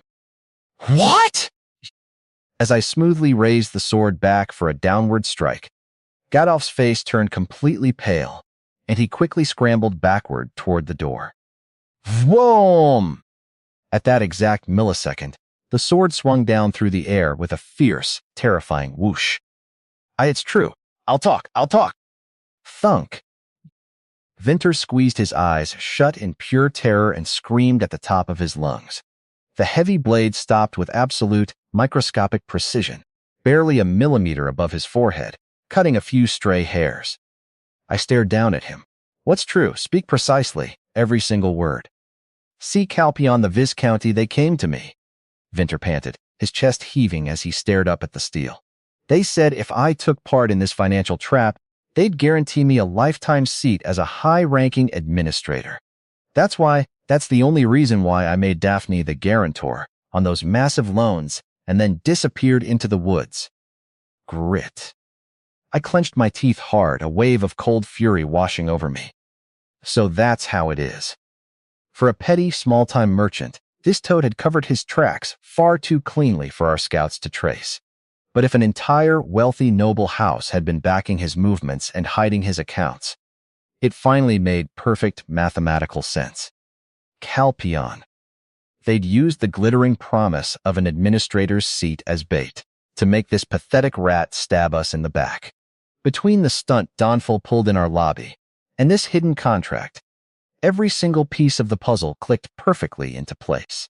And looking at the sheer scale of the operation, most likely their real target wasn't a handful of gold coins. They're after the territory itself. People who already lived in luxury and held vast estates wouldn't go to this extreme, illegal length just to steal a bit of gold from a fallen noble. No, this entire scheme reeked of a calculated intent to swallow up the entire Daphne domain under the guise of a legal default. But a massive question mark still lingered in my mind. Why our domain of all places? Fine, so they deliberately set up this elaborate trap, but why target us? Our land didn't have any special local products, no legendary magical minerals, no strategic military advantages, or any real economic profit to be had. It was a barren, struggling territory. I tilted my head slightly, the blade still hovering over his face, and asked coldly, "Hey, Vinter." "Yai? Yes? Why do those Calpion bastards want our land so badly?" "The land? They're actively aiming to seize our territory, aren't they? Or am I wrong?" I honestly wasn't told anything about the long-term plan," Vinter stammered, swallowing hard. "They just gave me the contract and the coordinates for this cabin. Do you really think I'm just going to let that be the end of the interrogation?" I gave a small, terrifying smile as I slowly lifted the sword once more, letting the mana hum through the metal. "Heek! I'm sorry. I'm so sorry. But I swear to God, I really don't know their reasons." "Then I'll just finish this right here. Slice." "No, please don't. Wait, I remembered something." "I'm listening. I'm going to die. This lunatic is really going to murder me." Cold sweat poured down Vinter's battered face like rain as he desperately, frantically racked his brain for anything that could save his neck.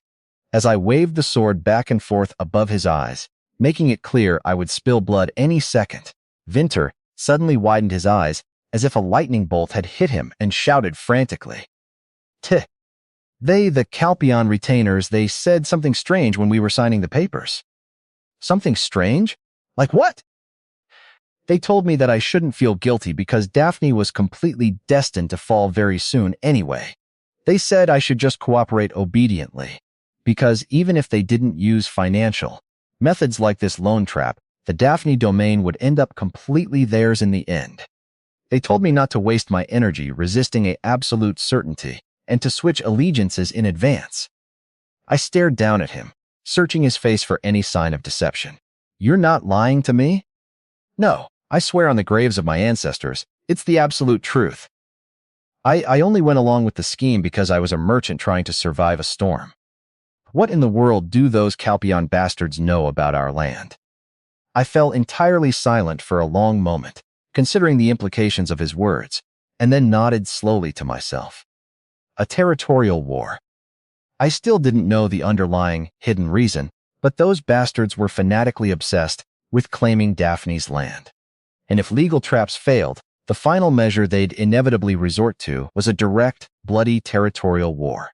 But if things escalated to an open military conflict, it would cost them a massive fortune and make the political situation with the capital complicated in countless ways.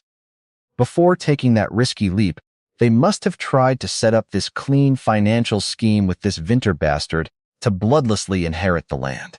Donfell showing up personally with the contract was likely part of that exact same sequence. At any rate, one terrifying thing was now an absolute certainty. Those Calpion bastards aren't going to just give up because they lost a single duel. I pressed my forehead with my palm and let out a long, heavy sigh. Slick. I smoothly sheathed my sword back into its scabbard, then scooped up the incriminating contract and the heavy chest of money, tossing them directly to Gadolf. "Pack it all up, Gadolf. We're going back to the estate right away." "Ah, yes. Understood, young master," Gadolf cheered, quickly securing the gold. I had fully expected trouble when I woke up in this world. But now that I realized I truly had to prepare a domain for an impending feudal war. This is turning into such a massive, exhausting hassle. A deep wave of pure annoyance crept across my face as I turned toward the cabin door.